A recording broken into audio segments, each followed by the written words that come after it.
Chapter 138. Marquis Vincent is deeply sorry to hear that His Majesty the King has met with misfortune. However, Marquis Vincent also believes that under Your Majesty's rule, the half-elven kingdom will have a brighter future. Therefore, Marquis Vincent specially ordered me to bring a congratulatory gift to Your Majesty as a sign of respect. The Eastern messenger was a middle-aged man of about 40 years old. He had a fair complexion and a short beard. His noble attire indicated that he was a viscount's. This Viscount's Austin put a small delicate box on the table in front of Queen Aisha, then respectfully retreated. Although his etiquette was impeccable, his condescending attitude was not concealed. However, this was the usual attitude of the imperial messengers in the half-elven kingdom. Queen Aisha was already used to it. Marquis Vincent is very considerate. Queen Aisha smiled and expressed her thanks. At the same time, she signaled the maid beside her to open the box. The maid opened the box and found a flag inside. She took it out and unfolded it. It was a military flag. The flag of the Black Cavalry.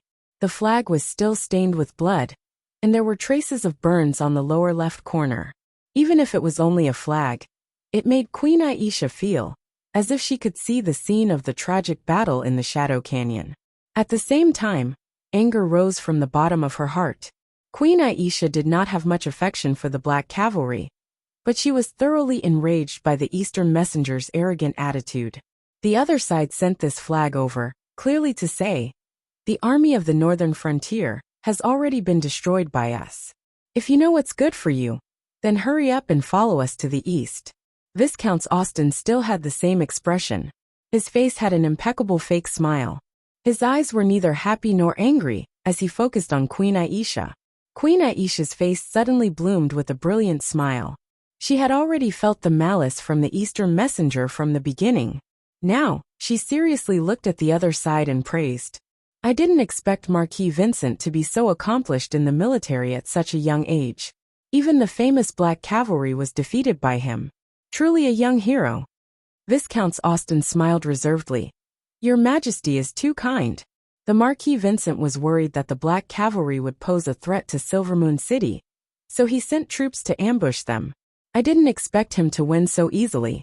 It seems that the so-called invincible Black Cavalry is only in name. The smile on Queen Elsa's face became even more radiant, as if it had some kind of breathtaking charm. Viscount Austin hurriedly lowered his head, not daring to look any longer.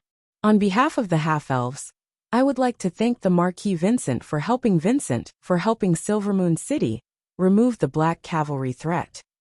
In order to express my gratitude to Lord Marquis, if Lord Marquis needs anything, please feel free to let me know. Viscount Austin raised his eyebrows, but his smile did not change. He solemnly said, There are two things that the Marquis Vincent would like to receive Your Majesty's approval. Please speak. First of all, the northern frontier has brazenly invaded the half-elven kingdom, which is a violation of the alliance agreement between the two countries. The Duke of St. Prospero will definitely report this to His Majesty and punish the House of St. Hilda. I heard that this incident was caused by Miss Vera's marriage. Therefore, we also hope that Your Majesty can hand over Miss Vera. When the time comes, we will send her to Imperial Dragon City to accept His Majesty's judgment. Secondly, although the Marquis Vincent defeated the Black Cavalry this time, it is inevitable that there will be evil forces that will threaten Silvermoon City in the future. Therefore, in order to better help Your Majesty protect the half-elves, and for the friendship between the Eastern Frontier and the half-elven kingdom to last forever, the Marquis Vincent is willing to take over the defense of Silvermoon City and become the guardian of the half-elven kingdom. Queen Aisha quietly listened to Viscount Austin's request. She found that the Eastern Frontier actually only had two conditions. The first was to hand over Vera, and the second was to station troops in Silvermoon City. As long as Queen Aisha agreed to these two conditions, it would mean that the half-elven kingdom would completely fall into the control of the Eastern Frontier. Viscount Austin dared to make such a request, which obviously showed that he was not afraid. In his opinion, with the destruction of the Black Cavalry, Queen Aisha had lost her foreign aid. Not to mention that Silvermoon City had just experienced a military coup. Even if the Silver Moon Guard was still intact, would they dare to fight against the 100,000 troops of the eastern frontier alone? Queen Aisha did not dare to resist, but she said with some embarrassment, "Your Excellency Viscounts, you may not know this, but Miss Vera was once assassinated in the palace. Although she tried her best to save her life, she is still seriously injured, and I am afraid that she will not be able to travel far. So that's how it is." Viscount Austen smiled, not knowing if he had seen through the Queen's excuse. Please rest assured, this time, when Marquis Vincent went on the expedition, he also invited a bishop to accompany the army. When he comes to Silvermoon City, he will definitely give Miss Vera the best treatment. Then I am relieved. Queen Aisha smiled. So, do you have any other opinions about the Marquis's request? Viscount Austen continued to ask. Obviously, he was forcing Queen Aisha to express her attitude. Queen Aisha was angry in her heart, but she still smiled on the surface. I have no other opinions. Marquis Vincent is thinking for the half-elf kingdom, and I am very grateful. When Viscount Austen heard this, the fake smile on his face finally showed a trace of sincerity. Your Majesty, you have made the right choice for the half-elf kingdom. The other party's arrogant attitude made Queen Aisha completely lose interest in talking, so she got up and smiled. Your Excellency Viscounts must be tired from the long journey. You should rest first. I will set up a banquet for you in the evening. Thank you, Your Majesty. After Viscount Austen left, Queen Aisha dismissed the attendants in the hall. Then Colin came out from behind the curtain. Have the people from the eastern region always been so arrogant? He sat down on the throne unceremoniously and sneered. Queen Aisha smiled charmingly and sat directly on Colin's lap. A pair of jade arms wrapped around Colin's neck and said in a half-coquettish and half-venting tone, "It can't be helped. A small kingdom like the half-elves can only bow and scrape in front of the Empire's emissary." Colin held Queen Aisha's plump body in his arms and took a deep breath. The fragrance in his nose calmed his irritable heart a little. Don't be afraid. That Vincent is just a villain who plays tricks. See how I deal with him. Okay. Queen Aisha put her face in Colin's arms, as if listening to his heartbeat. Colin stroked the Queen's smooth back and suddenly said, "By the way, the emissary from the eastern region didn't mention the Black Cavalry's remnant army, so they shouldn't know that the 8,000 Black Cavalry have already retreated to Silvermoon City. Yes, they shouldn't know yet. However, the Black Cavalry's movement in the city was so big that the half-elf nobles basically all know. This news can't be hidden from the eastern region for long." That's right. However, how to leak this news to Viscount Austen? We can do something about it. You have a good idea again. Yes, but that's not the main point now. Then what is the main point now? Queen Aisha's question had just left her mouth when she found that her mouth was blocked. The half-elf throne that bore the burden of thousands of years of power struggle was now ushering in a more primitive and fierce battle. Chapter 139. Colin, I can't attend tonight's banquet, right? Vera asked as she helped the man straighten his collar. At this time, Colin had already changed into a standard black aristocratic tuxedo. He hugged Vera and kissed her soft red lips gently. Yes, you are now a seriously injured person. Of course, you can't attend the banquet. Okay. Vera pursed her lips and seemed a little wronged. But then she wondered. But I have appeared in front of the half-elven nobles many times before. They must know that I am not seriously injured, right? Fool. Sometimes lying is not to make the other party believe it. Then what else could it be? It is to give each other a tacit understanding. Vera's doubts did not reduce. Colin smiled and rubbed the girl's hair. The Eastern region knows that we are lying. And we also know that the Eastern region knows that we are lying. But as long as Silvermoon City is still in our hands, they can only treat our lies as the truth. Vera understood this time, but then she was a little worried. What if the Eastern region army takes Silvermoon City? In that case, no matter what lies they say, it will become the truth, Colin said lightly, and then his tone became firm again. But as long as I am here, they will not be able to take Silvermoon City. Well, I believe in you. As night fell, the half-elven palace became lively again. Although they had just experienced a tragic military coup, the half-elven noble's enthusiasm for the banquet did not diminish at all. Tonight, Queen Aisha was wearing a purple rose-patterned evening dress, revealing her smooth white back. She was very tall, and with a pair of silver high heels on her feet, she looked like a proud white swan. All the men present felt ashamed and did not dare to stand beside her. Queen Aisha, who looked gorgeous after carefully dressing up, raised her glass first and said loudly, "Everyone, please allow me to introduce a distinguished guest from the eastern region of the Empire of Light, Viscount Austen."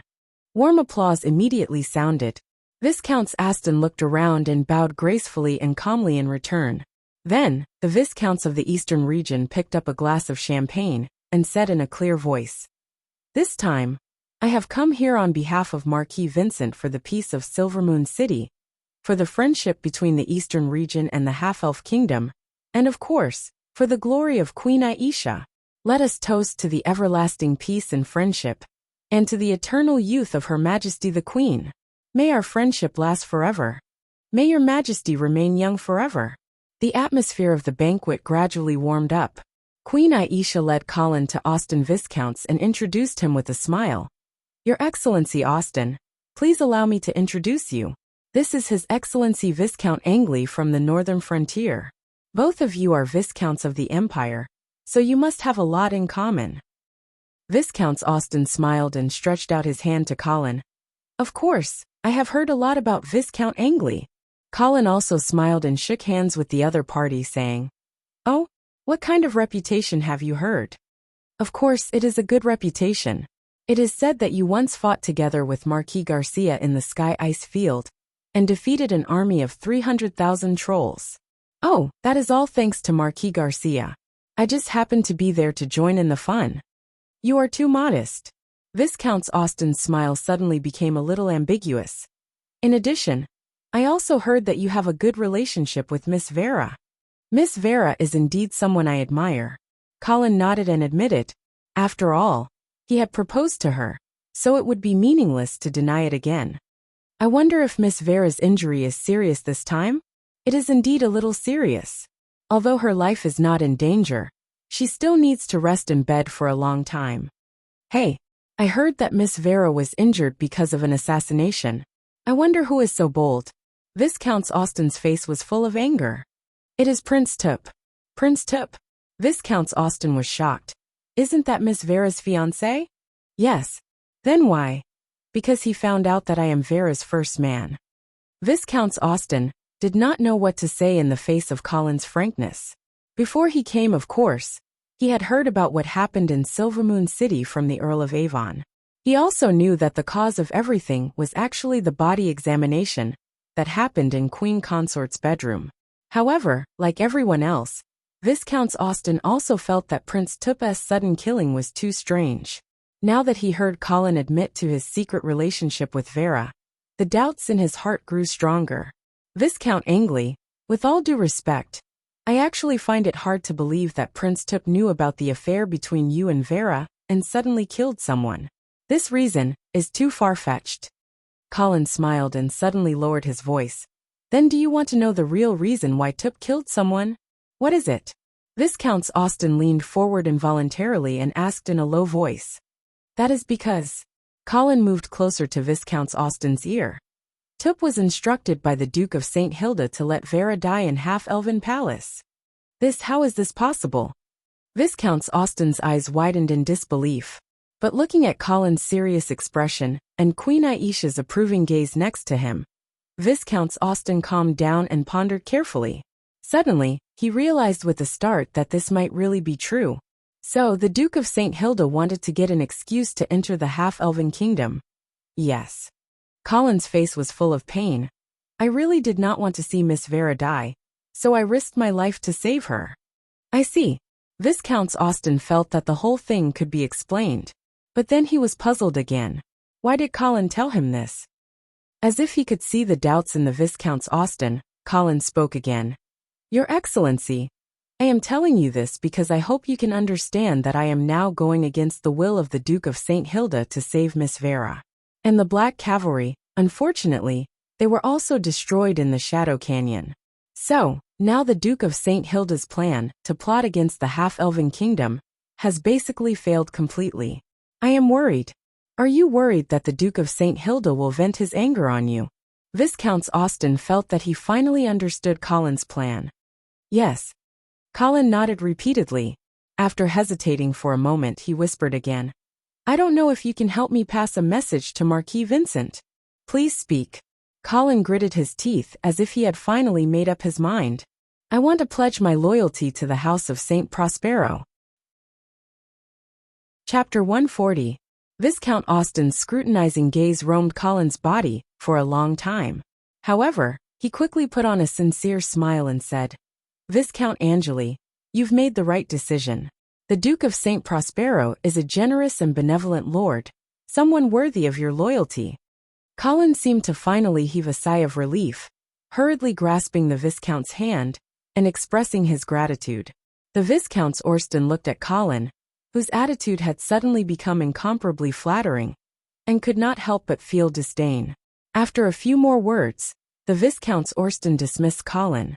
Arriving at the buffet table, the Viscount Austen put a few exquisite desserts into his mouth, and then saw a familiar figure pass by him.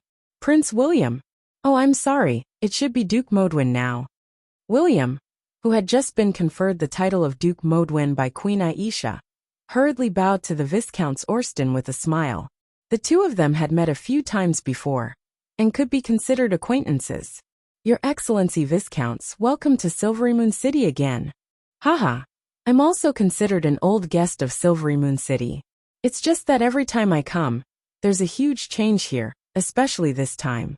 Duke Modwin's face revealed an awkward expression. Silvery Moon City had indeed changed a lot these days. He had also changed from the Prince William to the current Duke Modwin. It's a little big, but don't worry. Our hospitality to our esteemed guests is still as warm as before. Oh, does this mean that there will be a beautiful half-elf female slave in my room tonight? Just like in the past? Of course. The two of them looked at each other and smiled ambiguously. Looks like you're doing well now, the Viscount Austen said with a smile. It's all right. Duke Modwin's expression was unnatural. The Viscount Austen swirled the wine glass in his hand and suddenly said coldly, William, we're old friends. Tell me the truth, are you really willing to be a duke? Duke Modwin's heart trembled, and he immediately looked around. Seeing that no one had noticed them, he let out a sigh of relief. Your Excellency Viscounts, how can I not be willing? Her Majesty is still merciful to the House of Medea. The Viscount Austen chuckled and said with disdain, What queen? The Miller family is just usurpers. Since when did they have the right to be half-elves? Duke Modwin was even more embarrassed, because Viscount Austen's words included them as well.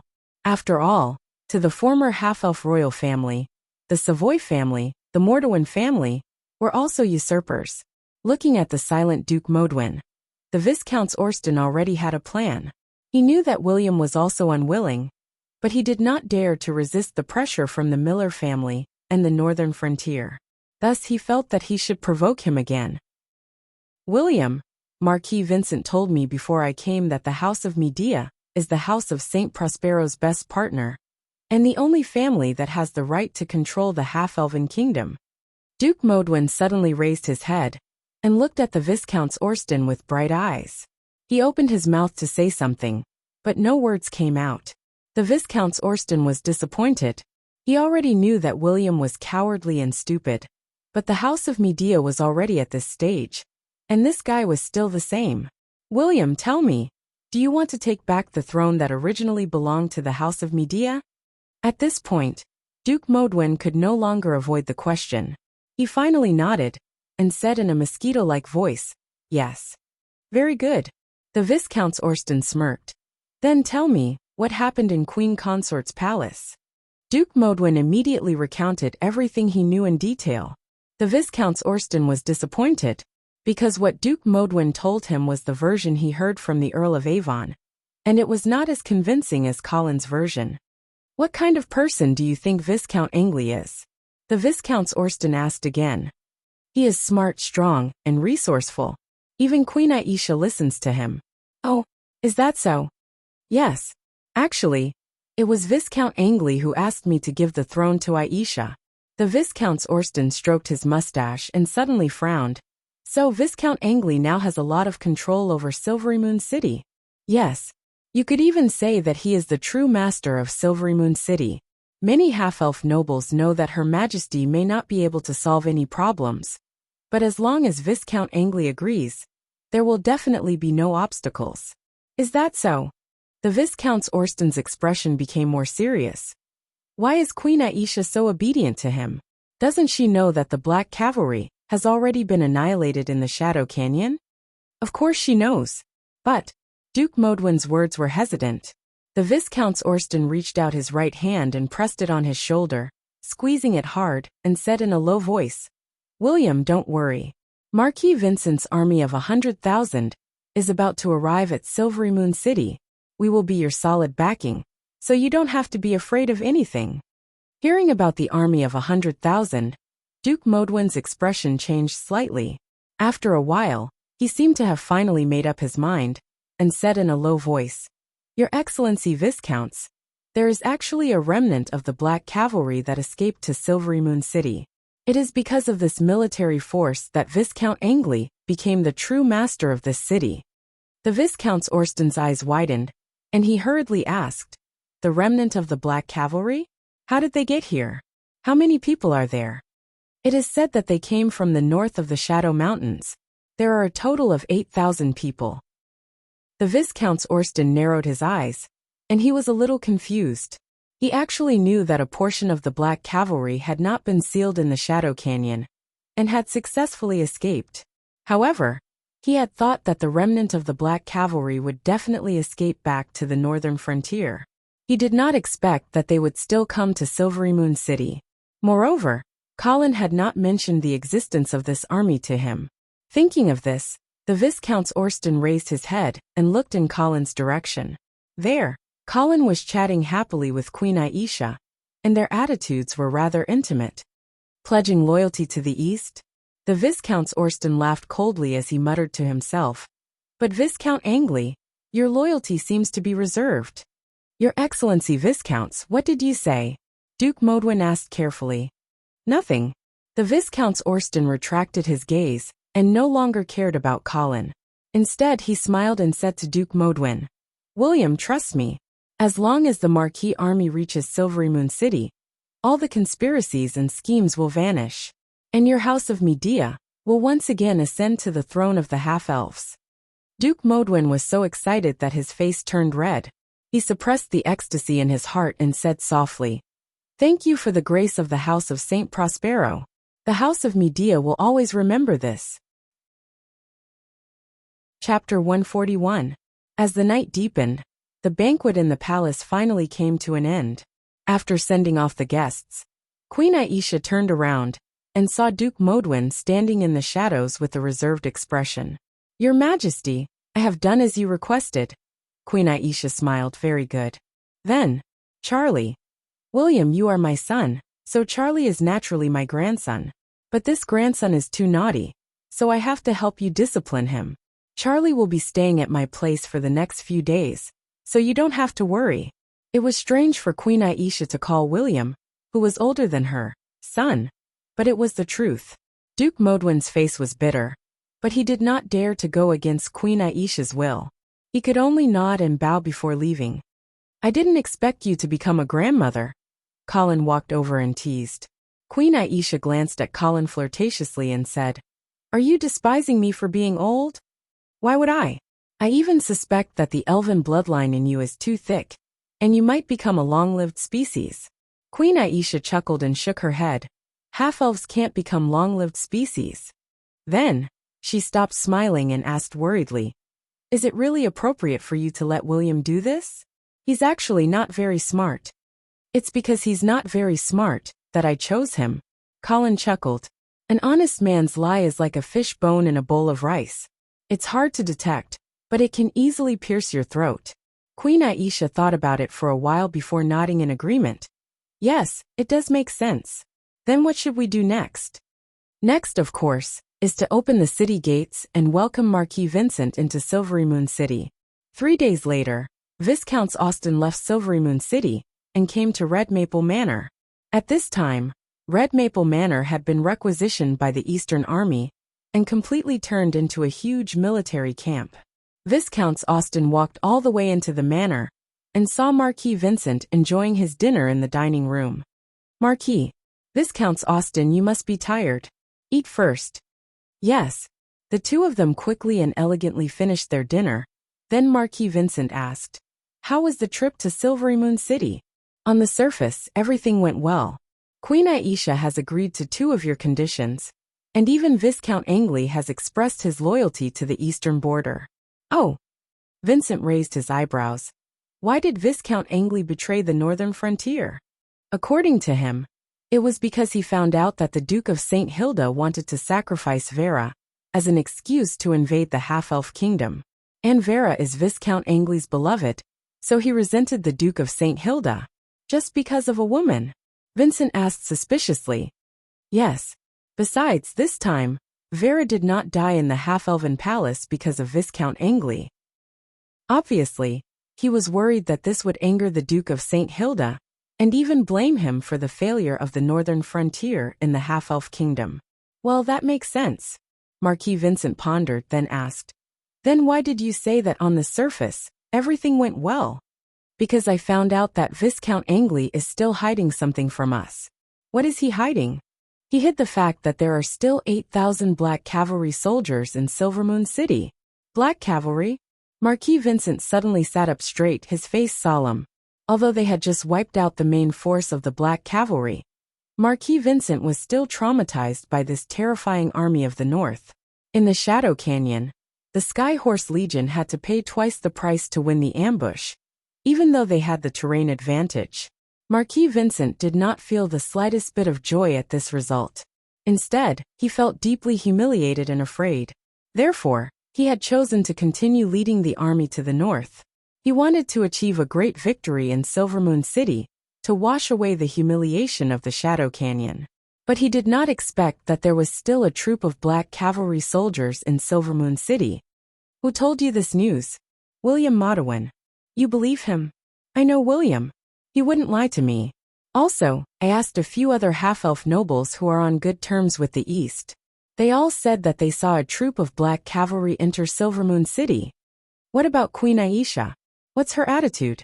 "I'm afraid that she's a puppet supported by the northern frontier. Her words can't be trusted." Marquis Vincent nodded and frowned. "So they're just pretending that they want us to submit to them. They want to numb us?" "That should be the case." "Haha, how arrogant." Marquis Vincent's face was a little sinister. "How many troops are left in Silvermoon City?" "William told me that the Silver Moon Guards of the Half-Elven Kingdom had just experienced a coup and suffered heavy losses. Although they had urgently replenished a batch of new soldiers and restored the number of soldiers to 30,000, the Silver Moon Guards of the Half-Elven Kingdom had suffered heavy losses. Although they have replenished their forces, there are at most 20,000 veterans who can fight. Other than that, there's only the 8,000 Black Cavalry soldiers left. The Silvermoon Guard is nothing to be afraid of." Marquis Vincent waved his hand and said disdainfully. But then his tone became serious. "The key is the 8,000 Black Cavalry soldiers." Viscount Austen nodded in agreement. "Yes, William also told me that the 8,000 Black Cavalry soldiers are not in Silvermoon City." "Oh, then where are they?" Viscount Austen walked to the military map hanging on the wall and pointed at a location. "They're hiding on this small hill in the southwest of Silvermoon City." Marquis Vincent squinted his eyes and looked for a while. Suddenly he laughed. "It seems that the northern frontier is planning to lure us into Silvermoon City, and then control us when we're unprepared. Then the Black Cavalry soldiers hiding outside the city will suddenly attack from behind and crush our army." "The Marquis is wise." Marquis Vincent snorted and said disdainfully, "Such a clumsy plan. Hee, it seems that Viscount Angley, who is said to be under the tutelage of Marquis Garcia, is only SSO. "Of course," Viscount Austen said flatteringly. "Moreover, even Marquis Garcia was defeated by the Marquis. What can a Viscount Angley do?" Marquis Vincent raised his chin and ordered loudly with a smug look on his face. "I'll give you 40,000 men. Tomorrow set off for Silvermoon City." When you arrive, surround the city. No matter how the half-elves and the northern frontier lure you, don't enter the city. Seal off Silvermoon City, and don't let a single soldier out. I'll personally lead 60,000 men to kill the remaining black cavalry soldiers hiding outside the city. This time, I want the black cavalry to completely disappear from this continent. Yes, Marquis. Chapter 142. The Dark Thorn Mountain was like a giant beast crouching in the southwest of Silvery Moon City. The terrain here wasn't high, and the thorns on the mountain made it difficult to travel. Therefore, very few half-elf hunters would come here to hunt. This also caused the area around Bramble Mountain to be deserted and become a paradise for wild animals. But today, the tranquility of Thorn Mountain was suddenly broken. Thud, thud, thud. The sound of horse hooves startled countless birds and beasts in the forest. Whoosh, whoosh, whoosh. A few sharp arrows flew past. They didn't hit anyone, but a passing elk was caught in the crossfire. The two sides in this chase were black and white. The black side was naturally the black cavalry, while the white side was the Skyhorse Army of the East. The black side only had one person, while the white side had slightly more people, about 30 riders. From the style of their uniforms, they should be sentries. This was actually a little strange. Because of the battle between the two armies, the Sentinel cavalry would normally not go all out to pursue and attack. First of all, the sentries' main task was to bring back information, not the enemy's head. Moreover, if they gave chase too deep, they could easily be led into the enemy's encirclement. That would be suicide. However, the Skyhorse Legion's Sentinel Cavalry squad was chasing after the Black Guard's Sentinel Cavalry. They were so desperate because they found out that this was a big fish. Colin Viscount Angley, the sentries of the Skyhorse Army, didn't understand why the respected Northern Frontier Viscounts would personally come out to investigate. But after seeing Colin's face, which was exactly the same as the one in the portrait, they threw away all their worries and focused on getting first place in this battle.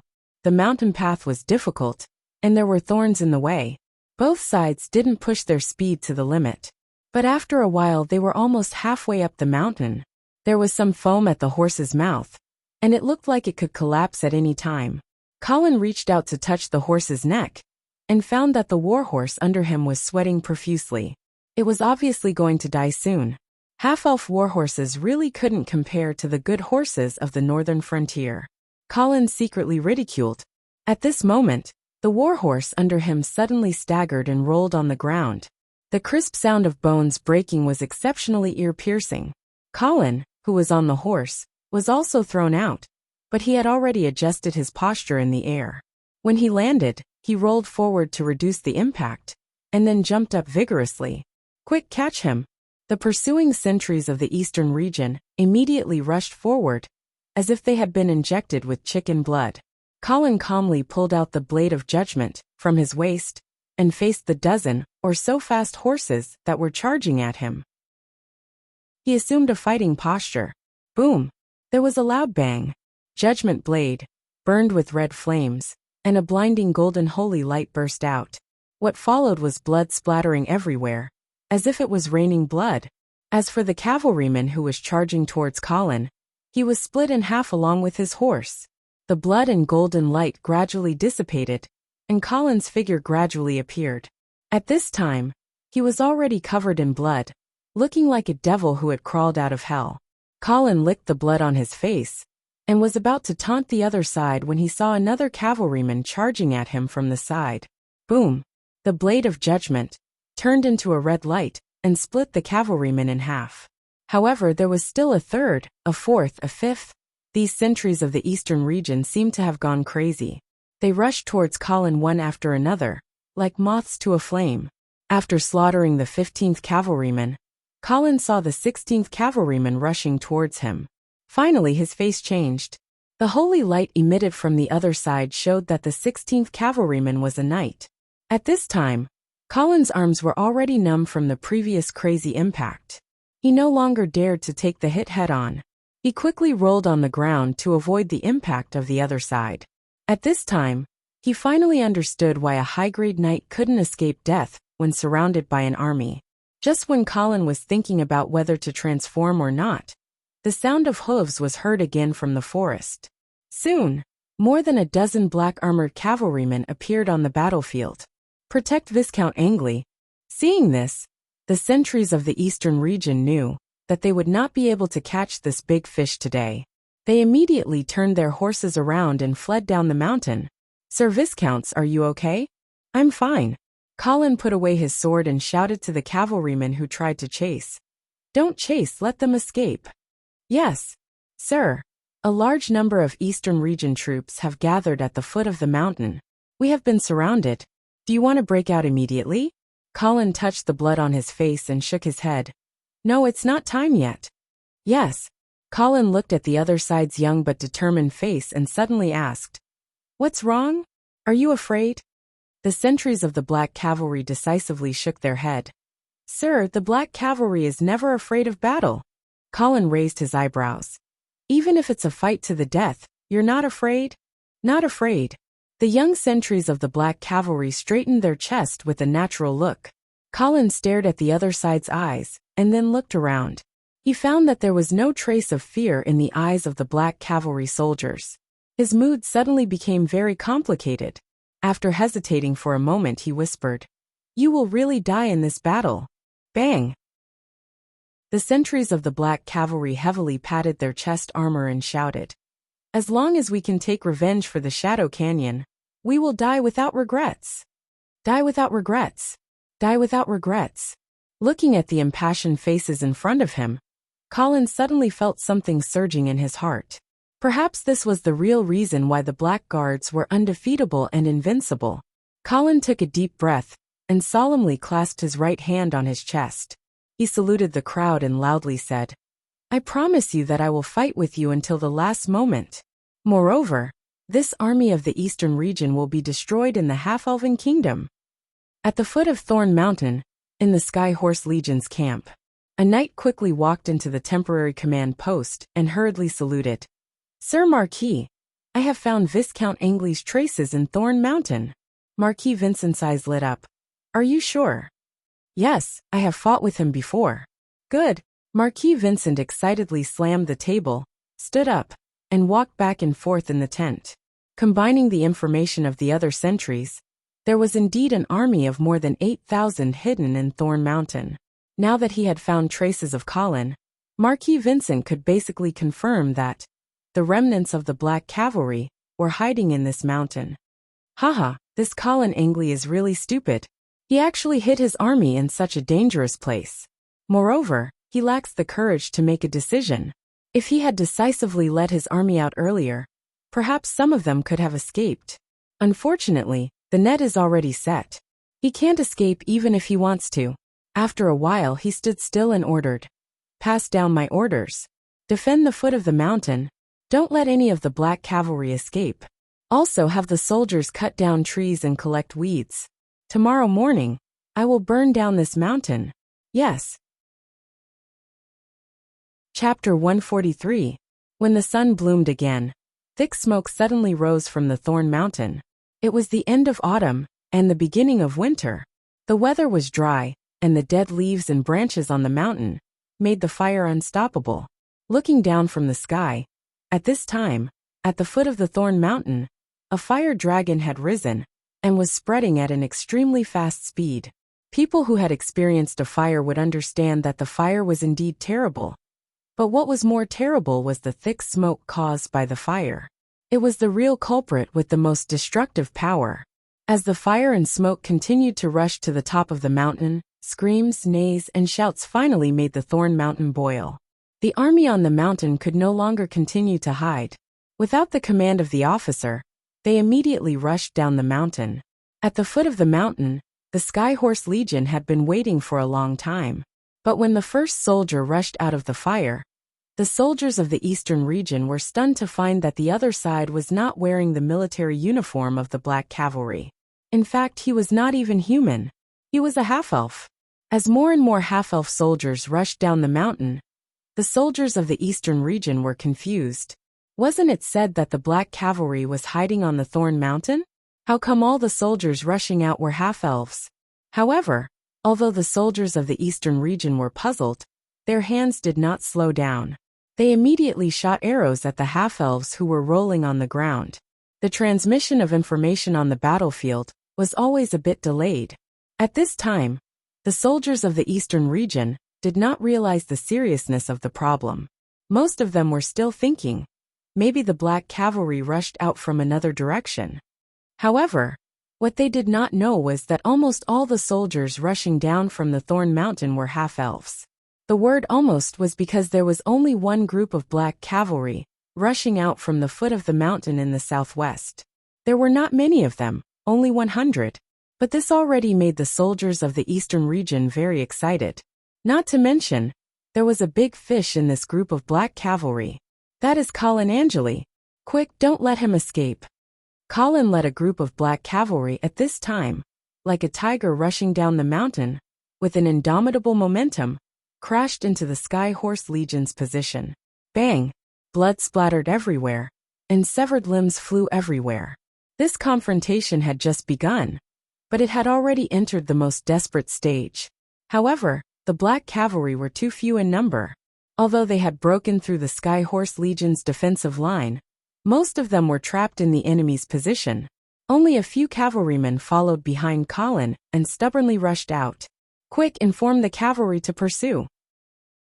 The Sky Horse Legion also had cavalry, although there weren't many of them, and they weren't as famous as the black cavalry. They were more than enough to surround and intercept the black cavalry's scattered soldiers. Sharp whistles kept echoing in the forest, and a team of Eastern cavalry began to gather at the periphery of the Thorn Mountain. Colin and his men didn't dare to look back. They kept drilling into the lush forest, trying to create trouble for their pursuers. However, there were still too many pursuers. Arrows flew past them one after another, occasionally taking the life of one of their companions. He didn't know how far he had run. When Colin looked back, he found that there were only 3 black cavalry soldiers left behind him. However, the pursuers behind them were like corpses, and they couldn't get rid of them. There were even sharp whistles coming from the front, which should be the Eastern cavalry's encirclement.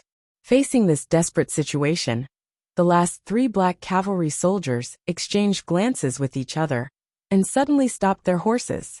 Colin heard the horses neigh and quickly looked back. He saw that the 3 men had already slowly turned their horses around, and assumed a charging posture. What are you doing?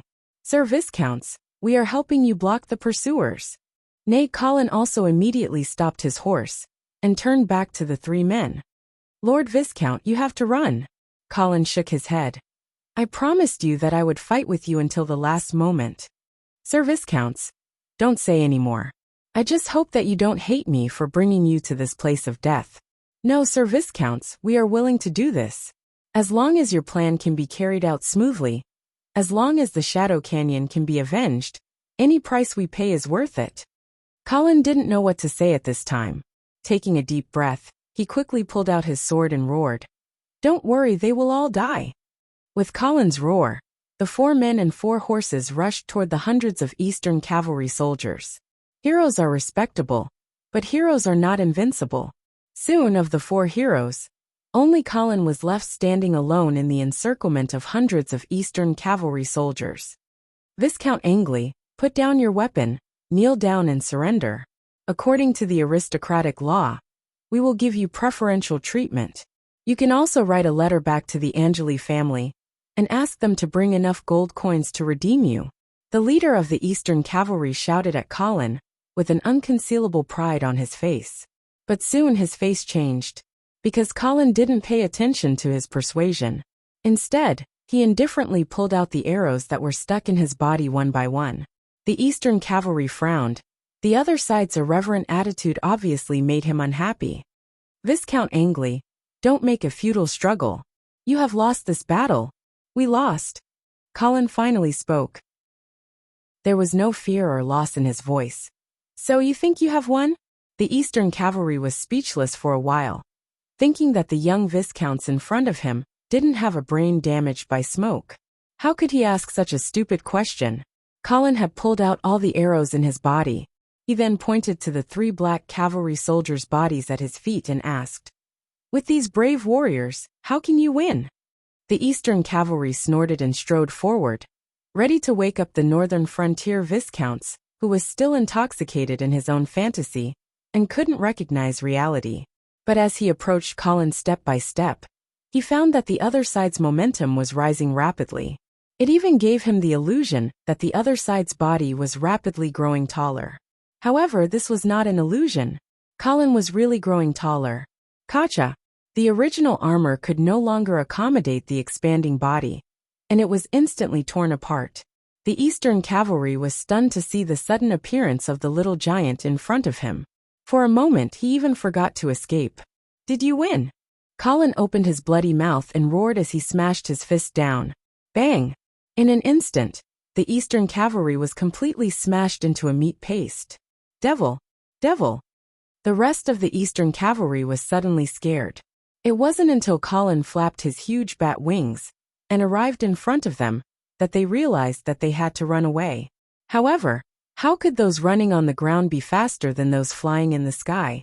After the transformation, Colin was like a god of death, constantly harvesting one fresh life after another. When the other Eastern cavalry arrived, they could only stare at the blood and broken corpses on the ground.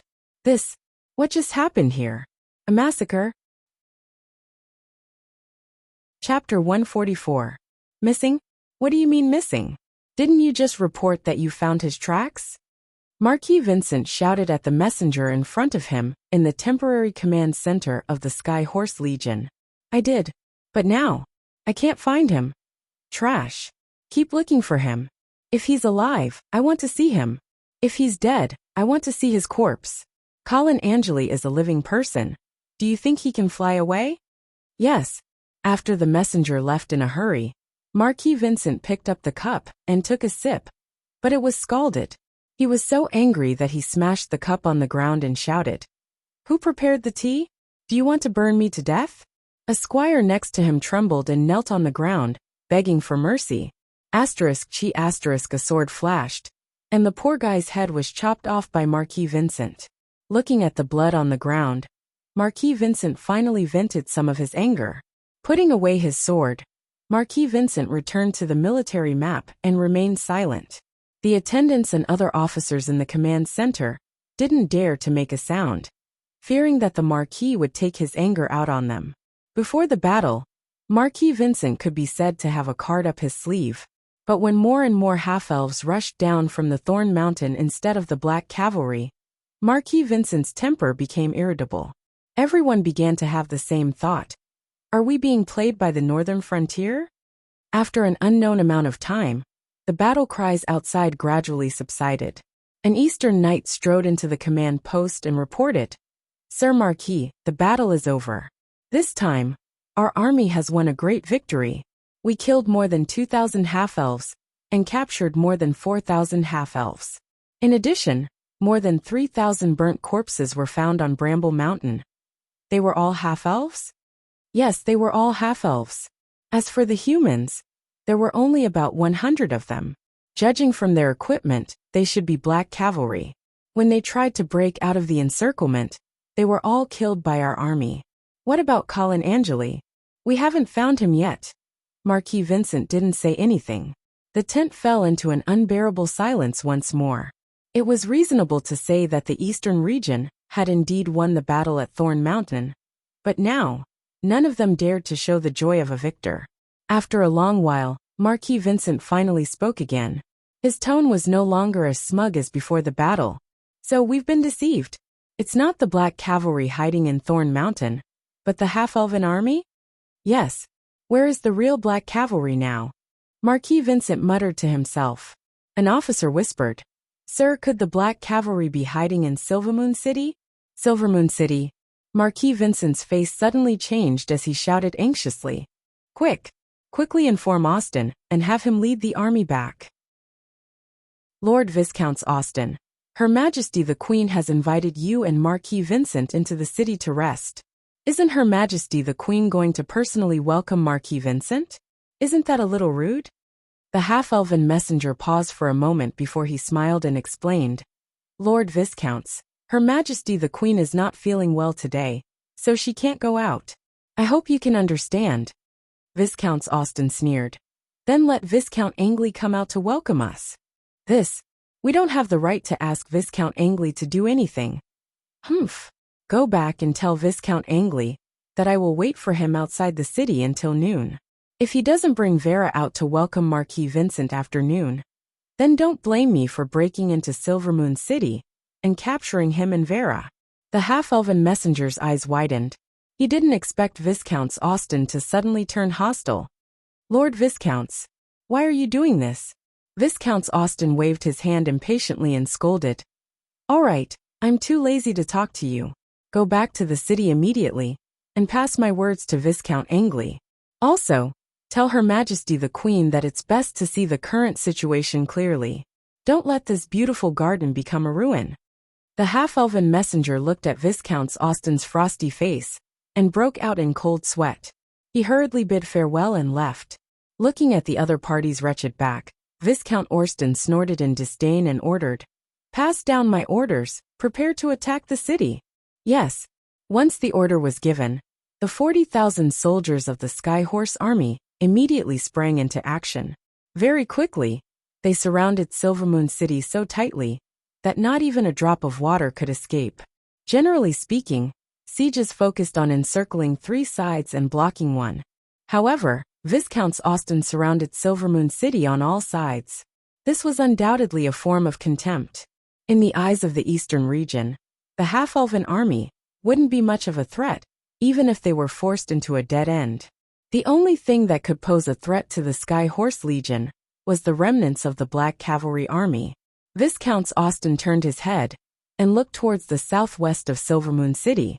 As expected, there was already thick smoke rising from there. Viscount Austin smiled proudly and ordered his retainer, Prepare lunch for me. The fall of a garden city is the best meal. Yes. Time passed slowly, but there was no more news from Silvermoon City. It was as if Queen Aisha and Viscount Angley had already made up their minds to defend the city until the end. When the sun hung high in the sky, Viscount Austin sat down at the small dining table that had been set up on the battlefield. He elegantly tied a napkin in front of his chest, picked up a knife and fork, and cut a piece of beef. Attack the city. Woo! With a loud bugle call, the Eastern Region soldiers began their attack on Silvermoon City. They carried the siege logs and climbed up the wooden ladders. Their movements were vigorous as they rushed towards the 4 city gates. But what puzzled them was that the expected rain of arrows never came. Many of the Eastern Region soldiers began to laugh inwardly. Were the half-elves scared out of their wits? At this moment, the 4 city gates of Silvermoon City suddenly opened at the same time. The Eastern Region soldiers slowed down in confusion. Could it be that the half-elves finally understood and were ready to surrender? Viscount Austin also saw the open gates of Silvermoon City from afar. The beef that had just been delivered to his mouth stopped. It's too late to surrender now. Order the entire army to continue the attack. Yes. Viscount Austin had made up his mind to teach the half-elves a lesson. Moreover, he needed a meal to accompany his lunch. After all, he had already begun to act cool. Naturally, he had to act cool until the end. Even if the opponent did not want to cooperate, Viscount Austin would not agree. But then the earth suddenly began to tremble. The rumbling of horse hooves suddenly covered the sound of the Sky Horse Legion's bugle call, becoming the only sound on the battlefield. Sir Viscounts, I think the half-elf surrender team is coming out, the retainer said with a smile. But Viscount Austin did not smile. His face instantly became incomparably pale. How could a surrender team have this kind of power? This was clearly a cavalry army. Sure enough, in the next second, he saw a black mass of cavalry rushing out of the city gates like a sharp arrow. With the momentum of the autumn wind sweeping away the fallen leaves, the Eastern Region's army, that was about to attack Silvermoon City, was instantly defeated. Chapter 145. Clatter. Viscount Austin's steak fell onto his plate. The sauce splattered onto the napkin in front of his chest, and some even splashed onto his expensive suit. Viscount Austin wasn't in the mood to care about his suit. He only felt his hands and feet go cold, and his mind blank. Why is the Black Cavalry here? Aren't they hiding in Thorn Mountain? Sir, the enemy cavalry has charged out. What should we do? The messenger saw the stunned Viscount Orsten and couldn't help but rush him. Viscount Orsten was shocked. He came back to his senses and quickly ordered, "Quick! Get the attacking troops to retreat. Gather the soldiers and fight the enemy." "Yes, sir." Although the order had been given, Viscount Orsten didn't relax at all, because he knew that the odds were against them in this battle. The Black Cavalry didn't have many soldiers, only 8,000. They were scattered around Silvermoon City, with 2,000 in each direction. The Skyhorse Army had 40,000 soldiers outside Silvermoon City, with 10,000 in each direction. 2,000 against 10,000. It seemed that the Skyhorse Army still had the advantage in numbers. But in reality, the score couldn't be calculated like that. Firstly, the Black Cavalry was a cavalry unit, while the Skyhorse Army outside Silvermoon City was pure infantry. Infantry was naturally at a disadvantage against cavalry in the wild. The only way to win was to form a tight formation and counterattack with large shields, spears, bows, and other weapons. But at this time, the Skyhorse Legion had already set up a siege formation. In order to prevent the rain of arrows from causing a large number of casualties, the formation would be extremely scattered. Moreover, the weapons in the soldiers' hands were siege weapons, not large shields, spears, and other weapons to defend against cavalry attacks. Moreover, the 40,000 Skyhorse Army outside Silvermoon City weren't the real elites. The real elites had been brought to Thorn Mountain by Marquis Vincent to encircle the Black Cavalry. The 40,000 Skyhorse Army was originally prepared to fight the half-elves Silvermoon Guard. Of course, they wouldn't use elite troops. However, the heavens seemed to be playing a joke on them. The Black Cavalry did not appear in Thorn Mountain, but rushed out of Silvermoon City. Initially, I thought that my opponent would be a weakling with a combat power of 5. However, in the blink of an eye, Ultraman Tiga appeared. Viscount Orsten's heart turned cold when he saw the Black Cavalry approaching him. His first thought was to run. However, his rationality told him that running away would only lead to worse consequences, because those with 2 legs could not outrun those with 4 legs. If they were chased by the cavalry, they would really become lambs waiting to be slaughtered. The rumbling of the horses' hooves was like the sound of death, constantly approaching the Skyhorse Army. At this time, the Skyhorse Legion's battle formation hadn't even been formed yet. Black Cavalry's timing was too clever, completely catching the enemy off guard. In their panic, the soldiers of the eastern region could only raise their small round shields, which were originally used to block the rain of arrows from the city wall. However, these small round shields were useless in front of the cavalry charge. The officers of the eastern region shouted loudly, ordering the soldiers to form a spear formation. However, in order to attack the city, they would not carry a weapon like a spear, which would hinder movement. Where would they find a spear formation in such a short time? Only the archers shot a sparse rain of arrows at the Black Cavalry as one of the few counterattacks. Even more soldiers of the Skyhorse Legion turned around and ran back. In the past 100 years, the Eastern Region's army had not been involved in any major battles. The weakness of their lack of combat power was revealed at this moment. Viscount Orsten closed his eyes in despair. The Black Cavalry did not waste any time talking nonsense. When enemies meet, their eyes turn red. With the heavy cavalry as the vanguard, the light cavalry swarmed forward. In the face of the Skyhorse Legion's weak defense and disorganized formation, the best tactic was to simply and violently crush them. At this moment, the Black Cavalry finally showed the glory of being the strongest army in the northern frontier. Boom, boom, boom, boom. Countless Eastern Region soldiers were sent flying like dolls, blood spurting out of their mouths. Squads of Black Cavalry were like red-hot knives stabbing into butter. Without any hindrance, they plunged into the Skyhorse Legion's formation, leaving behind a trail of blood and flesh. The pitiful Skyhorse Legion had almost no power to fight back in the face of such a heavy blow. They had met the worst enemy on the worst battlefield, at the worst time. Rows of heavy cavalry pushed forward, and the Eastern Region's formation was already in tatters.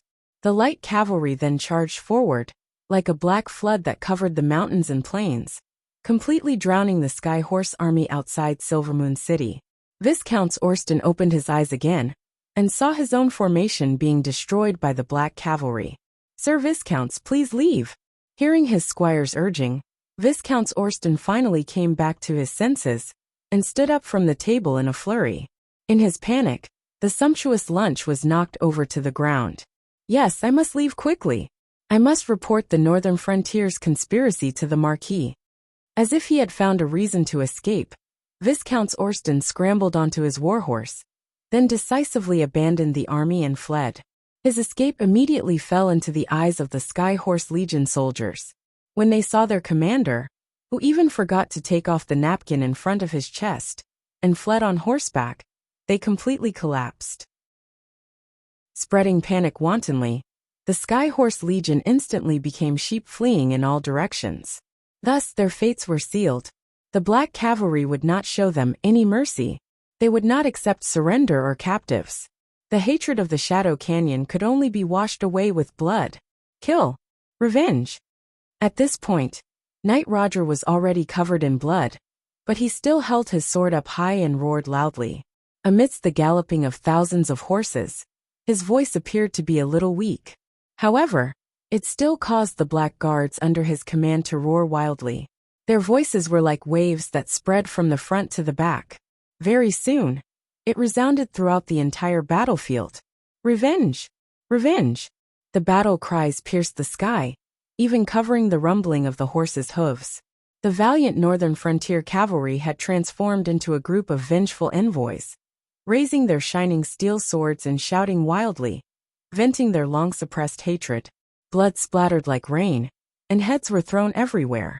The screams of the Skyhorse Legion soldiers joined together, but they were soon completely drowned out, becoming noise that no one cared about.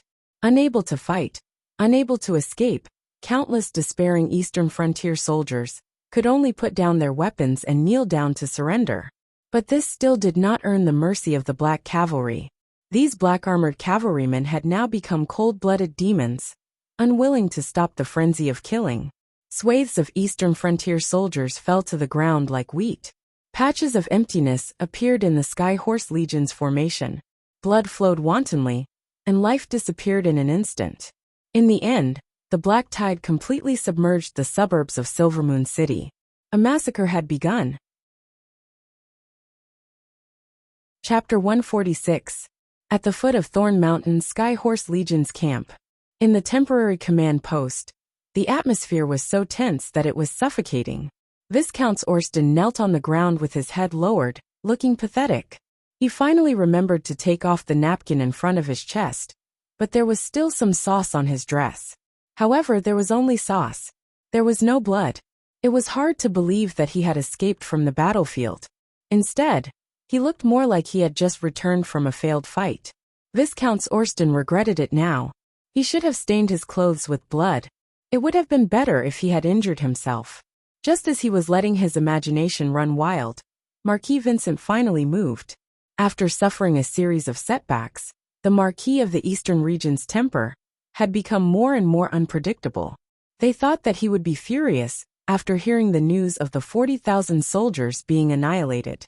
But who would have thought that Marquis Vincent would only quietly listen to Viscount Orsten's report, and then faintly say, "Oh." It was as if Viscount Orsten had not brought back the news of defeat, but the anecdote of a terrible lunch. However, the long silence that followed made the officers of the Skyhorse Legion feel uneasy, as if there was a knife on their backs. Fortunately, Marquis Vincent stood up in the end. He slowly walked to Viscount Orsten and looked down at his once most capable assistant. There was no joy or anger in his eyes. Then he pulled out the sword at his waist. Viscount Orsten was scared out of his wits. He knew that if he did not do anything, he might not be able to keep his life. Lord Marquis, please listen to me." "Speak." Marquis Vincent's face was calm, but his hands did not stop moving.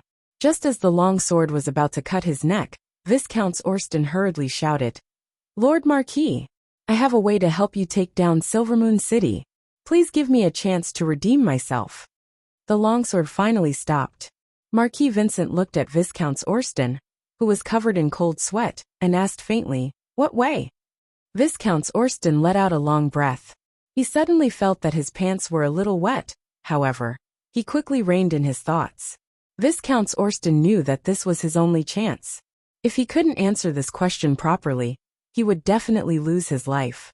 Lord Marquis, although our army was defeated by the Black Cavalry outside Silvermoon City, our soldiers' valiant counterattack has caused great casualties to the Black Cavalry. Please believe me, the remaining Black Cavalry troops that were already small in number don't have much fighting power left. As long as you give me another army, I will definitely help you take down Silvermoon City. Marquis Vincent didn't agree immediately after hearing the Viscount's words. At the same time, the sword in his hand was still resting on his opponent's shoulder. When the officers in the tent heard the words of Austen Viscounts, they all looked at him with disdain. Clearly, the Orsten Viscount's attire that was not stained with blood made it hard for people to believe that they had really fought back valiantly against the Black Cavalry and caused them great casualties. However, the Viscount Orsten felt that Marquis Vincent would believe him, because he knew that Marquis Vincent had to believe him. Actually, the best choice for the Sky Horse Legion now was to retreat. However, this best choice was actually the worst choice for Marquis Vincent. He definitely couldn't accept such an outcome. In the Battle of Shadow Canyon, the Sky Horse Legion had all the advantages, but they had only won a Pyrrhic victory. This had already dealt a great blow to Marquis Vincent's prestige. That was why the Marquis had wanted to lead his army up north and take down Silvermoon City. He wanted to use a great victory to restore his reputation. But now, if he retreated, how would Marquis Vincent, who had suffered great losses, explain himself to the Duke of St. Prospero when he returned? Moreover, the Viscount Orsten knew that Marquis Vincent's younger brother, the Earl of Avon, was not a law-abiding person. Would he take the opportunity to add insult to injury? Therefore, the Viscount Orsten was sure that as long as there was a glimmer of hope, Marquis Vincent would definitely not retreat. And he had to give this glimmer of hope. Sir Marquis, the Viscount Orsten looked at the hesitant Marquis Vincent and shouted again. The army in Silvermoon City doesn't have much combat power left. We are only left with one last attack. Please give me another chance. I will definitely not disappoint you again. I usually don't give people a second chance. Marquis Vincent finally spoke. His voice was hoarse and low, but in the Viscount Orsten's ears, it was like the voice of an angel. As expected, Marquis Vincent withdrew his long sword and said coldly, "But I would rather you die on the battlefield than dirty my hands." The Viscount Orsten heaved a sigh of relief, knowing that his life was temporarily saved. However, I will not hand the army over to you again. This time, I will personally lead the army to attack Silvermoon City, and you, Viscount Orsten, will charge at the front as a normal knight. Yes, Sir Marquis. As you wish. The Viscount Orsten thumped his chest with his right hand and replied loudly. It was as if he had completely forgotten the scene of him fleeing pathetically. Marquis Vincent seemed to have regained the state he had before he entered Silvermoon City. His tone became impassioned once more. My knights, my warriors, please tell me if you still have the courage to follow me and attack the half-elf capital. We are willing to follow in your footsteps. None of the officers dared to oppose him now. This was because Marquis Vincent's sword had yet to be sheathed. They didn't want to become the target for him, to establish his dominance. Seeing the officers respond to his call, a trace of disappointment flashed across Marquis Vincent's face. He had really been prepared to kill someone to establish his dominance, but he didn't think that they would all become so smart. Marquis Vincent, who had nowhere to vent his murderous intent, seemed to recall something. He asked in a cold voice, "Didn't you capture 4,000 half-elves on Thorn Mountain?" "Yes, sir. Kill them all." Everyone felt a chill in their hearts. They wanted to stop him, but when they saw Marquis Vincent's cold gaze, no one dared to speak. "As you wish." Marquis Vincent seemed unsatisfied as he ordered once more. "Cut off their heads and pile them together with the heads of the half-elves who died in battle, or were burned to death in front of Silvermoon City. Tell the half-elves in the city that if they continue to stubbornly resist, this will be their fate." "Lord Marquis, you can't do this." Finally, an officer stood up to dissuade him. "If you do this, you will enrage the half-elves and push them towards the northern frontier. Silvermoon City will definitely fight to the death. She. Unfortunately, before he could finish speaking, Marquis Vincent's sword pierced through his chest. Bang. The corpse fell to the ground. The thick smell of blood instantly filled the tent. Marquis Vincent's voice was like a demonic voice from hell. Does anyone else have any objections? No. Then hurry up and do it. Yes.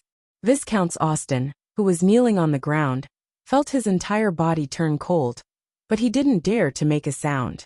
He suddenly realized that from now on, the half-elves would only go further and further away from the eastern region. Chapter 147. When the first rays of the morning sun shone on Silvermoon City, a half-elf guard yawned as he walked to his post. He rubbed his sleepy eyes and prepared to start his day's work. However, in the next second, he was completely stunned. His eyes were wide open, and he was making a strange sound in his throat. Then his entire body began to tremble violently. Ugh! He vomited all over the ground. As if it was a signal, after him, the sounds of vomiting, strange cries, and screams could be heard from the top of the city. Not good. Not good. The people from the east are coming again. An ear-piercing alarm suddenly broke the silence of the morning, causing Silvermoon City to be shrouded in a tense and stagnant atmosphere. Even the last time Austin Viscounts led his army to besiege the city, the guards on the city wall were not so panicked. Because last time, there was no mountain of skulls outside Silvermoon City. Half-elf skulls. Just 2 days ago, the Black Cavalry had rushed out of the city and killed the people from the east. At that time, the half-elf soldiers were asked to help clean up the battlefield. The scene at that time was even more bloody than now, but the half-elves did not feel much. After all, the people who died were from the east. But now the ones who died were the half-elves. They were their compatriots. The morning breeze brought with it a strong smell of blood, like the whistling of the Grim Reaper. It made it hard for people to breathe, and it made them feel like their organs were being torn apart. The whimpering of the bugle was like a low wail, pulling at the hearts of every half-elf. Just as the half-elf guards on the city wall were scared out of their wits by the terrifying scene in front of them, the people from the east did not immediately attack. Instead, they sent an envoy. It was an old acquaintance, Austin Viscounts. To be honest, Austin Viscounts did not want to come to Silvermoon City again. He already had some psychological trauma from this place. But Marquis Vincent had ordered him to come, so he had to come.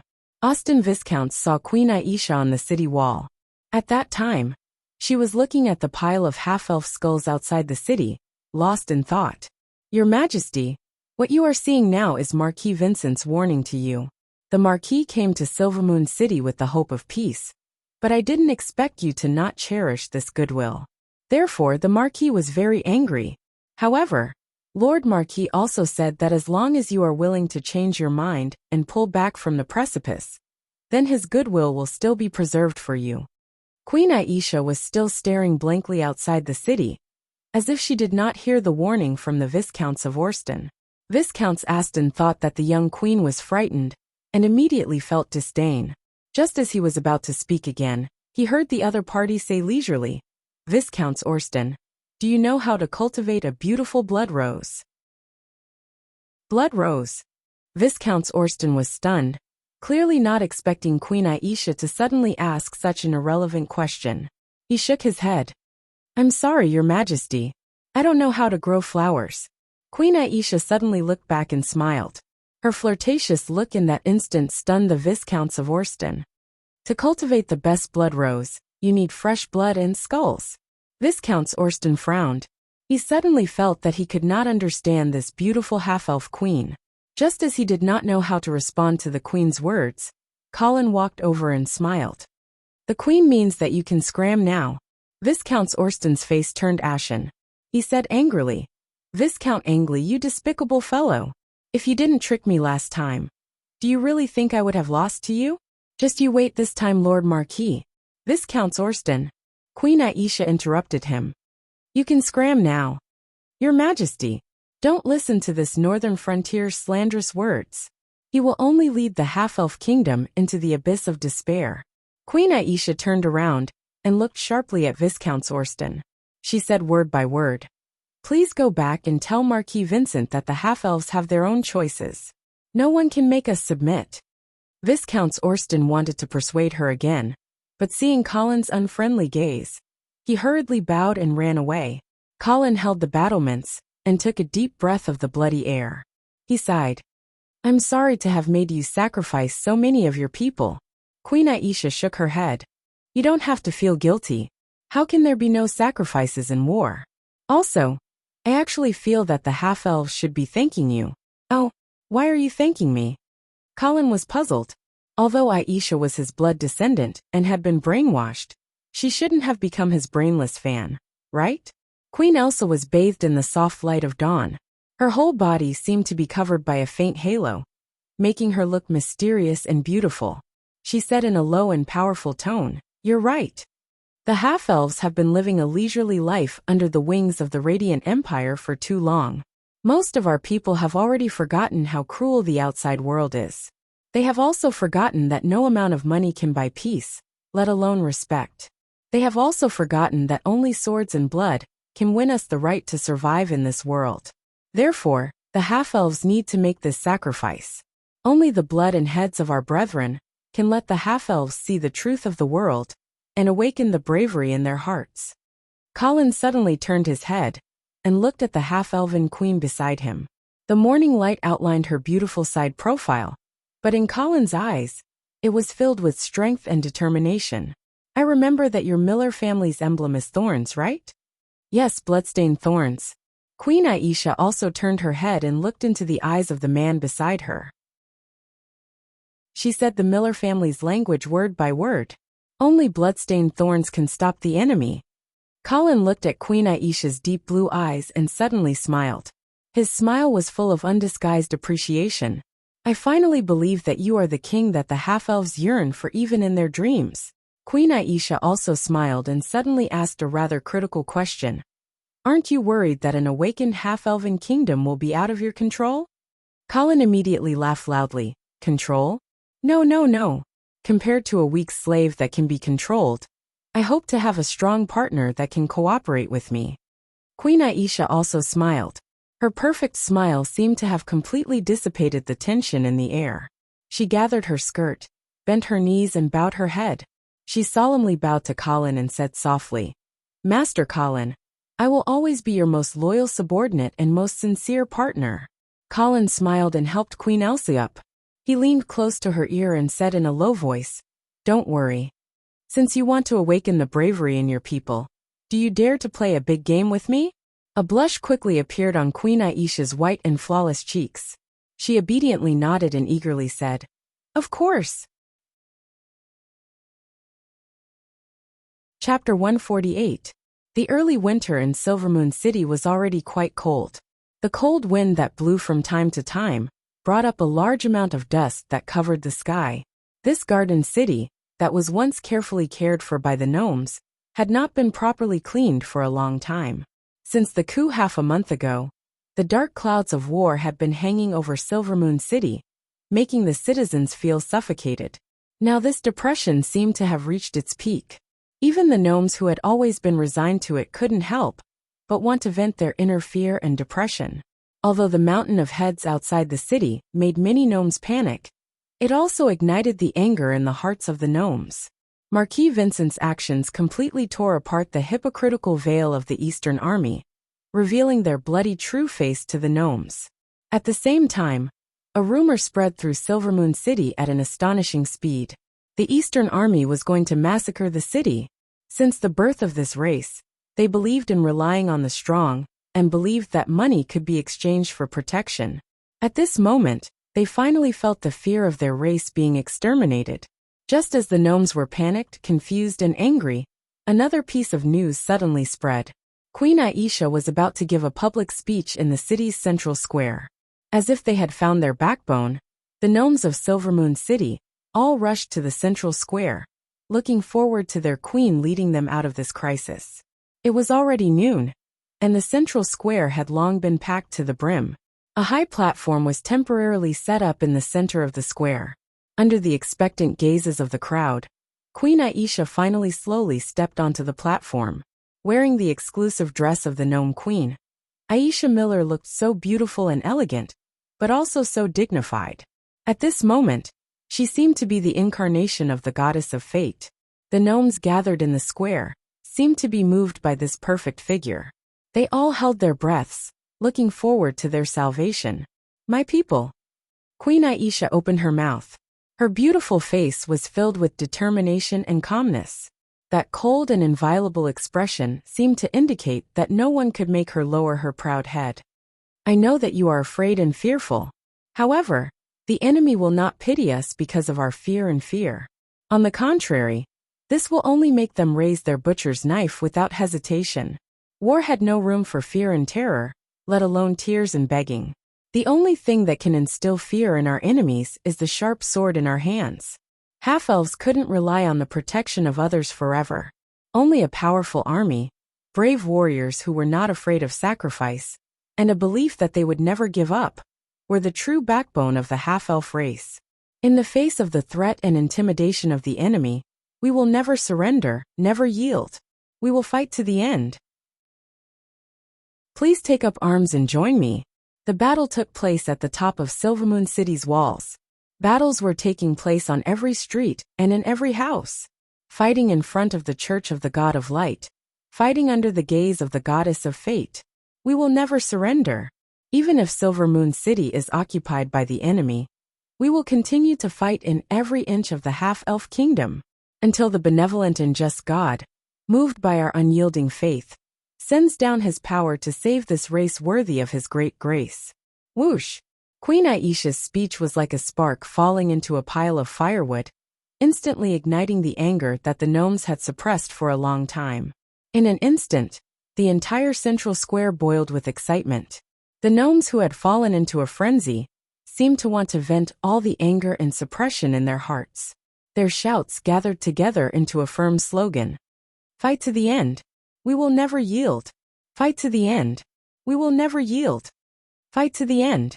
We will never yield.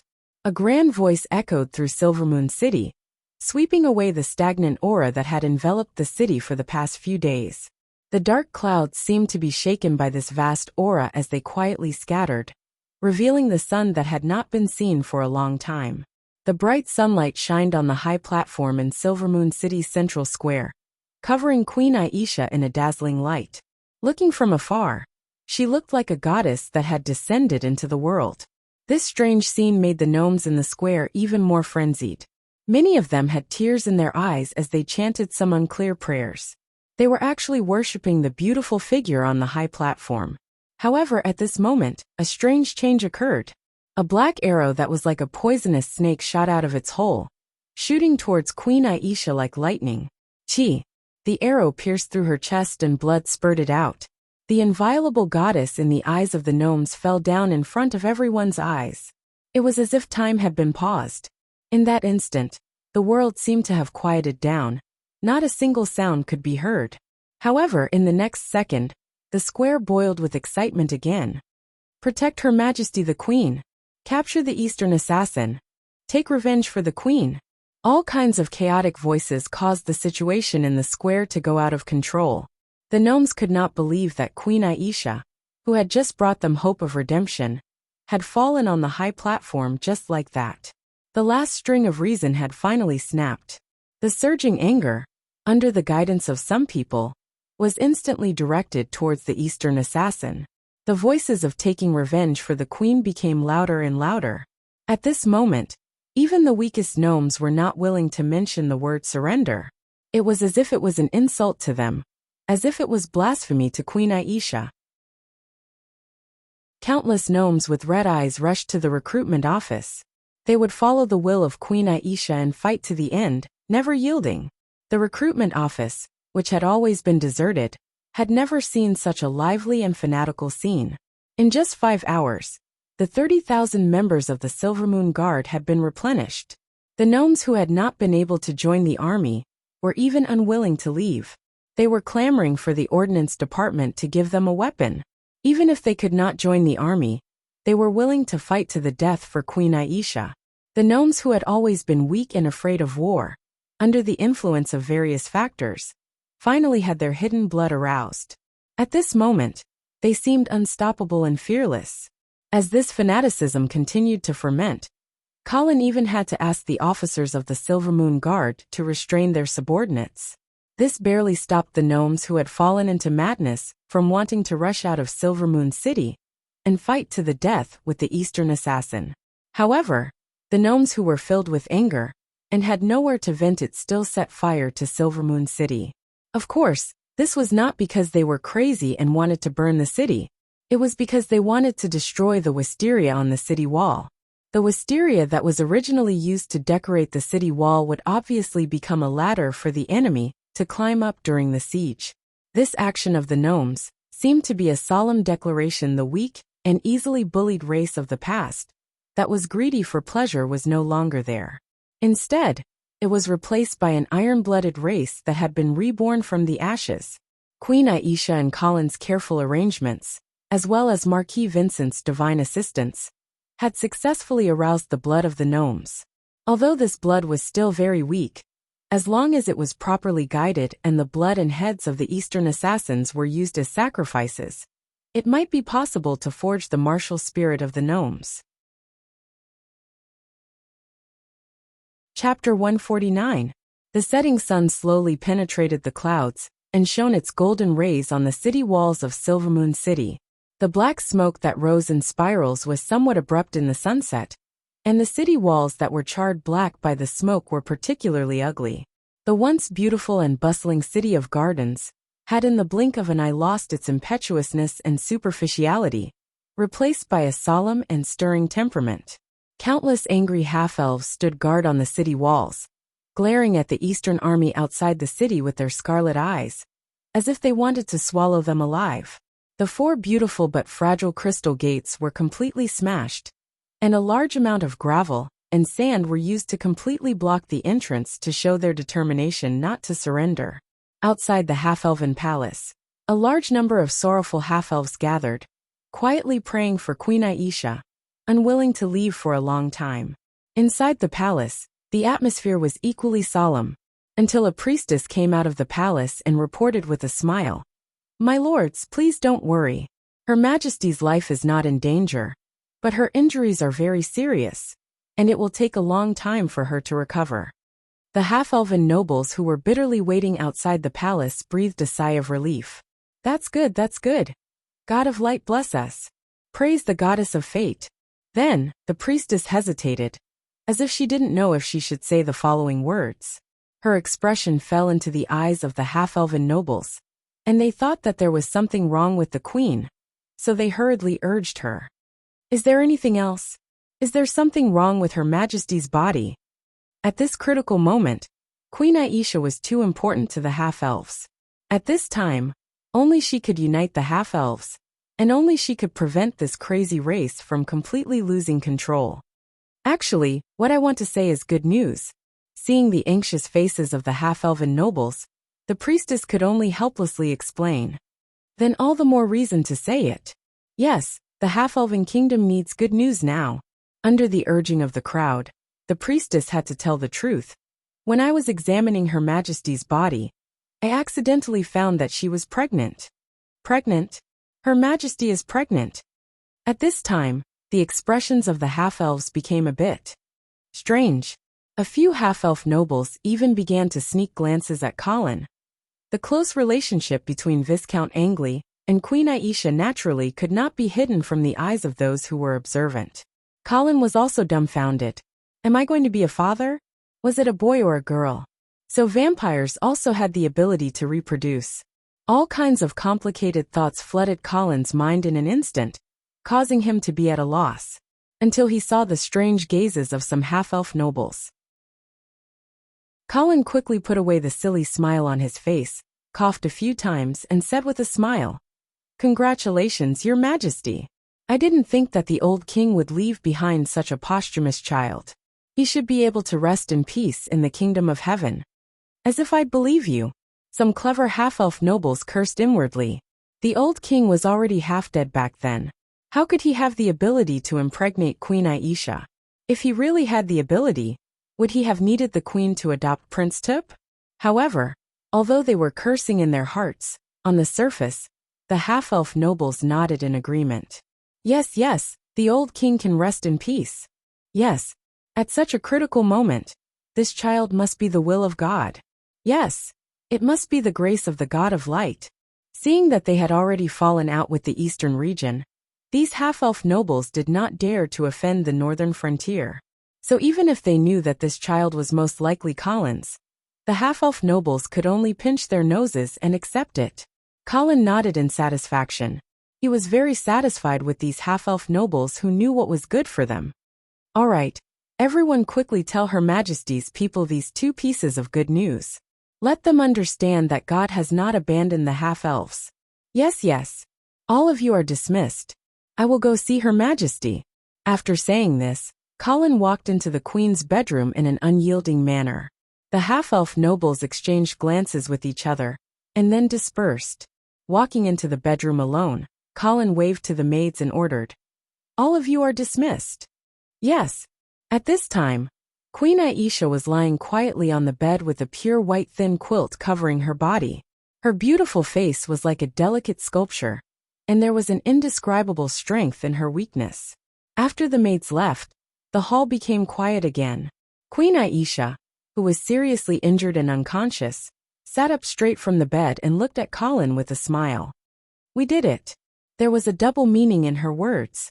In order to treat her wound, Queen Aisha's upper body was naked at this time. Only her chest was wrapped in a white bandage. When she sat up, the thin quilt on her body immediately slid down, revealing a large area of snowy white. The undulating mountain range made Colin's breathing quicken for a moment, but he still quickly walked forward and let Queen Aisha lie back down. He shook his head and said, "If I knew you were pregnant, I wouldn't have let you take such a risk." Queen Aisha smiled indifferently. "It's okay. I can feel that the arrow didn't do much to me. The Blood Angel's divine power seems to have transformed me into another kind of creature." Colin's eyes flashed and asked, "Then recuperate well and drink more fresh blood." "Oh right. Didn't I ask you to try drinking the blood of some high-grade knights? Have you tried it?" "I have. Are there any changes in your body?" "No. Other than it being more delicious. It's no different from the blood of ordinary animals." Ugh. It seemed that the blood descendants couldn't advance by drinking the blood of high-grade knights. Colin noted this point and then said, "Rest well for the next few days. Leave the rest to me." Queen Aisha shook her head firmly. "No, I want to appear in front of my people again." Colin couldn't help but laugh. "You're addicted to acting." Queen Aisha stuck out her small tongue and revealed a rare look of naivety. "It wasn't easy for us to arouse the blood of the half-elves. If we don't strike while the iron is hot, wouldn't it be a pity? Well then tomorrow morning you go to the city again." Colin sighed. "I now suspect that even if the Black Cavalry doesn't move, the Eastern Army outside the city won't be able to take down the current Silvermoon City." Queen Elsa smiled sweetly. She took Colin's hand and placed it on her flat belly, which was not yet obvious. She said affectionately, "I want to leave him a powerful half-elven kingdom." Chapter 150. The sun rose as usual. It was a rare day of good weather. The blue sky was devoid of any other color. It was as pure as a girl's dream. However, Marquis Vincent's face was gloomy as he looked at the burnt walls of Silvery Moon City. He didn't know what had happened in Silvery Moon City, but he could guess from the new mental state of the defenders. This battle was not going to be easy. Just as he furrowed his brows, Silvery Moon City suddenly erupted in cheers. Not long after, he saw a slender figure standing on the walls of Silvery Moon City. She looked so fragile, as if a gust of wind could blow her away. However, she seemed to be extremely determined and persistent, as if nothing could break her spine. The crimson figure stood at the top of the city wall, causing the entire Silver Moon City to erupt in an uproar. Every time she waved her hand, deafening cheers would erupt from the city. "Is that the half-elven queen?" Marquis Vincent's tone was filled with complicated emotions. Fear, envy, anger, and even possessiveness that couldn't be concealed. "Yes, Lord Marquis." Viscount Austin nodded, but his heart was filled with doubts. Since when did Queen Aisha have such high prestige in Silvery Moon City? Marquis Vincent looked at the rising morale on the walls of Silvery Moon City and felt that he couldn't wait any longer. The half-elves didn't seem like they would surrender. They were prepared to follow the path of the northern frontier to the end. Thus, he gritted his teeth and said, "Pass down my orders. Attack the city." "Yes." "Woo!" The ear-piercing sound of the bugle interrupted Queen Aisha's show. She frowned and pushed away the maid supporting her. She pointed outside the city and said loudly, "My people, the enemy has raised their butcher's knife. What should we do?" "Fight to the end. Fight to the end." At this moment, the morale in Silvery Moon City had reached its peak. Many half-elven soldiers couldn't wait to fight to the death with the eastern frontier.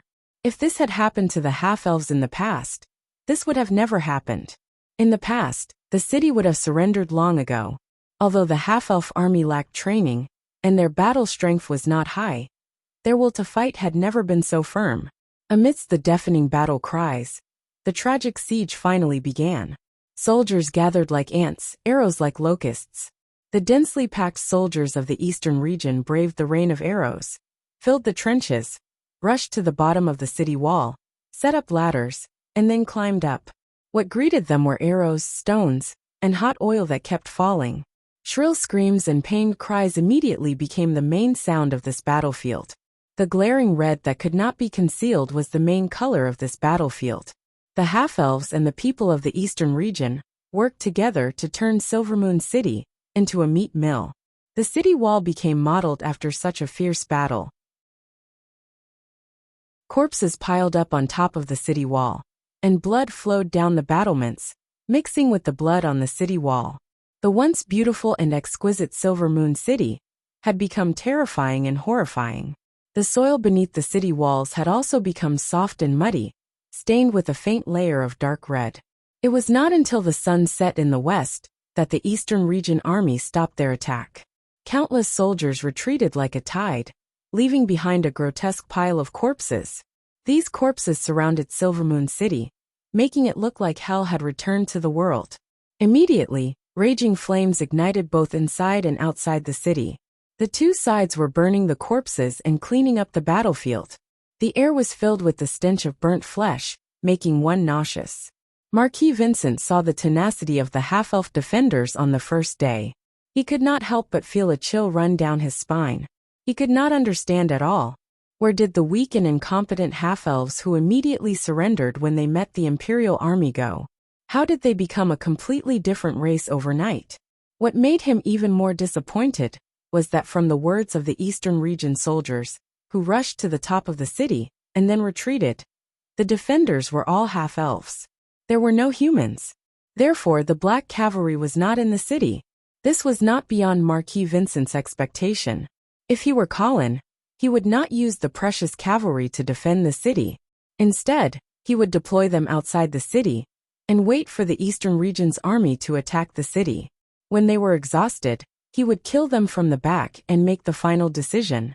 It was also because he was worried about the Black Cavalry that he did not know where they were hiding that Marquis Vincent felt uneasy, even when he was commanding the army to attack the city. He did not dare to attack with all his strength, and had to leave most of his troops to guard the rear. At this moment, Marquis Vincent was caught between a rock and a hard place. The idea of withdrawing the army once again appeared in his mind, but in the end he rejected it. He could not withdraw to the Eastern Region with his tail between his legs. Otherwise, he would never be able to wash away the shame of being defeated by the half-elves. With such a shame, how could he inherit the position of Duke of the Eastern Region with a clear conscience? How could he make the Eastern Region's vassals willingly swear loyalty to him? More than half of the Sky Horse Legion had already been destroyed by him. If he still could not take Silvermoon City, then he would not be able to get past his father. It must be known that the Duke of St. Prospero had many children, especially the Earl of Avon, who was so intelligent that even his father was somewhat afraid of him. He, Vincent, was not the only candidate for the Duke's position. Therefore, Marquis Vincent could only grit his teeth and continue to attack the city. At this time, he was like a gambler who had lost all his money. He knew that he would go bankrupt if he continued, but he simply could not stop. At dawn the next day, with the rumbling of the military drums, the siege began once again. Primitive, bloody, brutal. Human lives were just cold numbers in this kind of battle. They would not attract the slightest bit of pity or hesitation from the commander. Indeed, there was no room for too much benevolence in a war. It was a sign of weakness. Once it was discovered by the enemy and used, it would be the beginning of a disaster. At this time, the half-elves' casualties were extremely serious. Fortunately, Queen Aisha and Colin's operation had successfully stimulated their blood. A large number of new soldiers were immediately recruited and quickly replenished the city walls. Every once in a while, Queen Elsa would personally come to the city tower to patrol. Every time her figure appeared, the half-elves on the front lines would erupt with amazing fighting strength. However, compared to the half-elves, the Eastern region's army was still more elite. On the third day, the southern city walls of Silvermoon City were almost lost. Fortunately, Colin saw that the situation was not good. He hurriedly ordered the Knight of Rigo and the Knights of Telda to lead the Angeli family's army and the House of St. Hilda's army to help. Only then were the Eastern region's soldiers pushed back. This setback made the Eastern region's people feel a trace of despair. On the fourth day, the siege temporarily stopped. Chapter 151. Your Majesty. Your Majesty.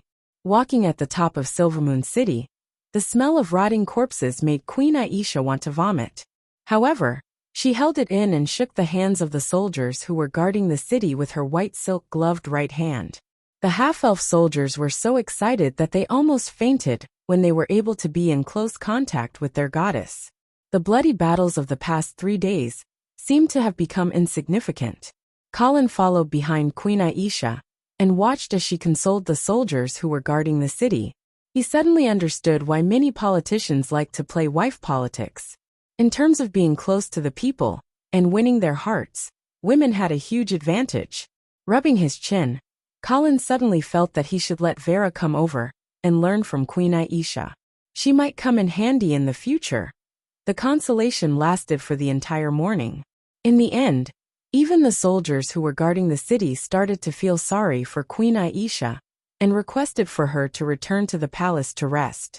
Queen Aisha had no choice but to accept the good advice and end the day. After they got down from the city tower, Colin helped Queen Aisha into the carriage. Just as he was about to get on the horse, he noticed a commotion by the roadside. He didn't want to pay attention to it, but he saw a familiar skinny figure from the corner of his eye. Waving his hand to summon a guard, Colin asked, "What's going on over there?" "Lord Viscounts, we have caught a survivor of the Savoy family and are preparing to banish her from Silvermoon City. After the coup, Queen Aisha confiscated all the assets of the Savoy family when she was settling accounts with them. However, she didn't make things difficult for the family members and only banished them from Silvermoon City. He didn't expect that there would be someone hiding in the city. Bring her here." "Yes." Soon, a familiar face was brought in front of Colin. "Kathy, why didn't you leave Silvermoon City?" Colin's former maid immediately knelt on the ground and sobbed. "Lord Viscounts, the Savoy family has nothing left. Where can we go if we leave Silvermoon City? Are we going to hide in the countryside for the rest of our lives and waste our lives in the fields?" Looking at the other party's pitiful appearance, Colin was unmoved. He sneered and said, "What? Is becoming an ordinary farmer a waste of your life?" Kathy raised her tear-stained face and cried, "Sir, even if I want to become an ordinary farmer, it's impossible. My surname, my appearance, if I don't have the corresponding status, it will only become a curse. If I leave Silvermoon City like this, I'll be living a life worse than death." Colin raised his eyebrows. He felt that this Kathy was quite interesting. She was so young, but she had seen the cruelty of reality and the ugliness of human nature so clearly. "All right, I'll give you a chance now." "Thank you for your kindness. Don't thank me yet. I want you to go to the Eastern Army camp. Do you dare?" Kathy was stunned for a moment, then nodded firmly. "Sir, I dare." "Good. If you succeed this time, I can promise you that I'll give the Savoy family the title of Baron in the half-elven kingdom." Hearing this, Queen Aisha lifted the curtain and nodded to Kathy. indicating that she had recited Colin's promise. Kathy's face was filled with joy. As long as she could keep the Savoy family's title of nobility, there was nothing she couldn't do. Lord Viscounts, may I know what you want me to do? Under the pitch-black night sky, Marquis Vincent could clearly see countless cavalrymen lined up neatly. Their bodies were covered in black armor, revealing only a pair of cold and indifferent eyes. Thousands of cavalrymen lined up neatly, spears held horizontally in front of them. Under the moonlight, they seemed to have the terrifying power to pierce through the sky. Slowly, the cavalrymen began to move forward. Their speed wasn't fast, but they silently revealed an unstoppable force. It seemed that no matter who stood in their way, they would be mercilessly crushed. Gradually, the cavalrymen began to speed up. The neat formation also began to change. Intentionally or unintentionally, they intertwined to form a cold face. With an indifferent expression, he looked down at the pitch-black land. Colin Angeli. Marquis Vincent suddenly recognized the face. As if they heard his exclamation, the cavalrymen instantly increased their speed to the maximum. Countless black war horses, black armor, and black spears converged into a black torrent that surged toward Marquis Vincent. Marquis Vincent subconsciously reached for his waist, but he couldn't find his knight sword. In a panic, he looked back, but he found that there was no one behind him. When he wanted to run, he felt that his legs were firmly nailed to the ground, and he couldn't move at all. His body instinctively leaned back until it was level with the ground. When he opened his eyes, he could see the dark sky and the cold blood moon. However, the cavalrymen still charged at him. The black spears converged into a forest of death, and Marquis Vincent was about to be torn into pieces. He couldn't resist, and he could only watch as the cavalrymen charged at him with a ferocious expression. Suddenly, Marquis Vincent felt that a large hand reached down from the dark sky and lifted him up. Countless spears passed by his feet, and then disappeared into the dark void. Ah! Marquis Vincent screamed, and he woke up from the nightmare. Who? Who? He greedily breathed in and out, like a fish that just came out of the water. Marquis Vincent looked around, and then lowered his head to look at himself. He felt that his body was covered in cold sweat, and it was very uncomfortable. He rubbed his eyes hard, and only then did he realize that everything was just a dream. Lying down again, Marquis Vincent knew that he wouldn't be able to sleep tonight. Black Cavalry, Colin Angeli. He muttered these two names that made him unable to sleep, and his eyes were staring at the top of the tent, thinking about something. Marquis? In a daze, Marquis Vincent suddenly realized that someone was calling him. He woke up again, and only then did he realize that it was already morning. What's wrong? Marquis Vincent. We just caught a half-elf who escaped from Silvery Moon City. She said that she's a descendant of the Savoy family. Savoy family? Marquis Vincent hurriedly sat up from the bed and ordered, "Bring her to me immediately." Soon Kathy was brought to Marquis Vincent. Marquis Vincent looked at the half-elf girl with a cautious expression, and his first sentence scared her quite a bit. She only heard him ask in an extremely cold tone, "Colin sent you, didn't he?" Chapter 152. Colin, you sent that Kathy to the Eastern Border Army camp. Will it work? Inside the palace, Queen Aisha raised her head from a pile of documents and stretched her body, revealing her beautiful curves to Colin. Why would it not work?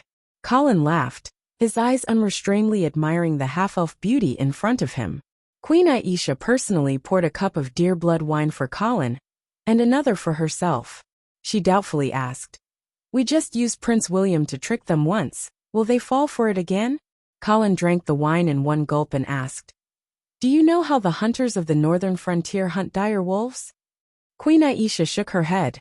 Although she did not understand why Colin suddenly changed the topic, she still looked at Colin with her bright eyes, indicating for him to continue. Dire wolves, especially white wolves, are extremely difficult to deal with. Their fighting strength is extremely strong, and most hunters will not choose to fight them head-on, because the direwolf's final counterattack will cause the hunter to pay a heavy price. Therefore, the best way to deal with them is to use traps. However, direwolves are very smart, And when they come across small animal corpses in the forest, they will not touch them at all, because they also understand that it is very likely that it is a bait set by the hunter. The experienced hunter's way of dealing with this is to chase after the direwolf and constantly harass it, not giving it a chance to fight back, but at the same time, not allowing it to hunt in peace. After a long time, the direwolf will be tortured by exhaustion and hunger. At this time, it will also not be able to resist the temptation of small animal corpses. Even if it is likely to be a hunter's trap, it will still feel lucky and think that if it swallows the bait, it will still have the strength to fight back. Queen Aisha nodded thoughtfully. So Kathy is the bait you threw out. Even if it is easy for Marquis Vincent to see through it, you still think that he will not be able to resist the temptation. Yes, right now, the Eastern Army is like a white wolf that is exhausted and in a dilemma. If you throw it a bait, even if it knows that it may be a trap, it will still bite it. Indeed, Queen Aisha's eyes were bright, and her tall and beautiful nose and slightly pursed red lips gave her a demure and intelligent temperament. But why do I feel that your plan seems to be a little impatient? Colin sighed and nodded. Yes, that's true. In fact, the best way for us is to continue wasting time with the Eastern people. Silvermoon City had enough surplus food, but the Eastern region people's escape route had been cut off by the Black Cavalry, so it was impossible for them to get supplies. As long as this stalemate continued for another 2 or 3 months, the people of the Eastern region would really fall into a dilemma. If we throw out the bait now, it may lead to a fierce counterattack from the Eastern region. Then why did you? Colin gestured for Queen Aisha to pour him another glass of wine. He frowned and said, I'm worried about the northern frontier. The northern frontier? Yes. I haven't received a letter from Ice Stone City for a long time. I suspect that the Eastern Army outside the city has blocked the news. Why are you worried about the northern frontier? Because I gradually realized that my initial judgment of 2 things may have been a little wrong. Which 2 things? Colin drank another glass of deer blood wine and said, The first thing is the mastermind behind Sith Savoy. At first, I thought that it was the Duke of St. Hilda who ordered him to kill Vera. But now I feel that the truth of the matter may not be so. Sith was introduced to me by Prince Okamoto, which means that the Savoy family is related to the trolls. Then is it possible that the trolls were behind the assassination of Vera? They want to completely trigger the conflict between the northern frontier and the eastern region, so that they can have a chance to breathe. The second thing is that Black Cavalry was ambushed in the Shadow Canyon. It seems that the Duke of St. Hilda is trying to eliminate the unstable elements in the northern frontier. But if you think about it carefully, there is a problem. How could the Duke of St. Hilda get the eastern region to cooperate with him, to get rid of his brother? Wouldn't the eastern region be worried that this is a trap deliberately set by the St. Hilda brothers? So, you suspect that this series of events is a conspiracy of the trolls? It is indeed possible. But I also doubt that the trolls have the ability to complete such a grand plan. When did they have such a huge influence in the Radiant Empire? How can they mobilize so many forces to serve their plan? Maybe the trolls have other collaborators in the Radiant Empire. Yes. It is also possible that the Duke of St. Hilda is also involved. Although he is not the mastermind behind the scenes, I am afraid that he is one of the collaborators. After all, these 2 things are obviously beneficial to him. Then what are you worried about? I am worried that the Duke of St. Hilda will accidentally cause trouble for himself and cause the already weakened northern frontier to fall into chaos again. So we can't waste any more time with the eastern region. I want to end this war as soon as possible. Eastern Region Army Camp.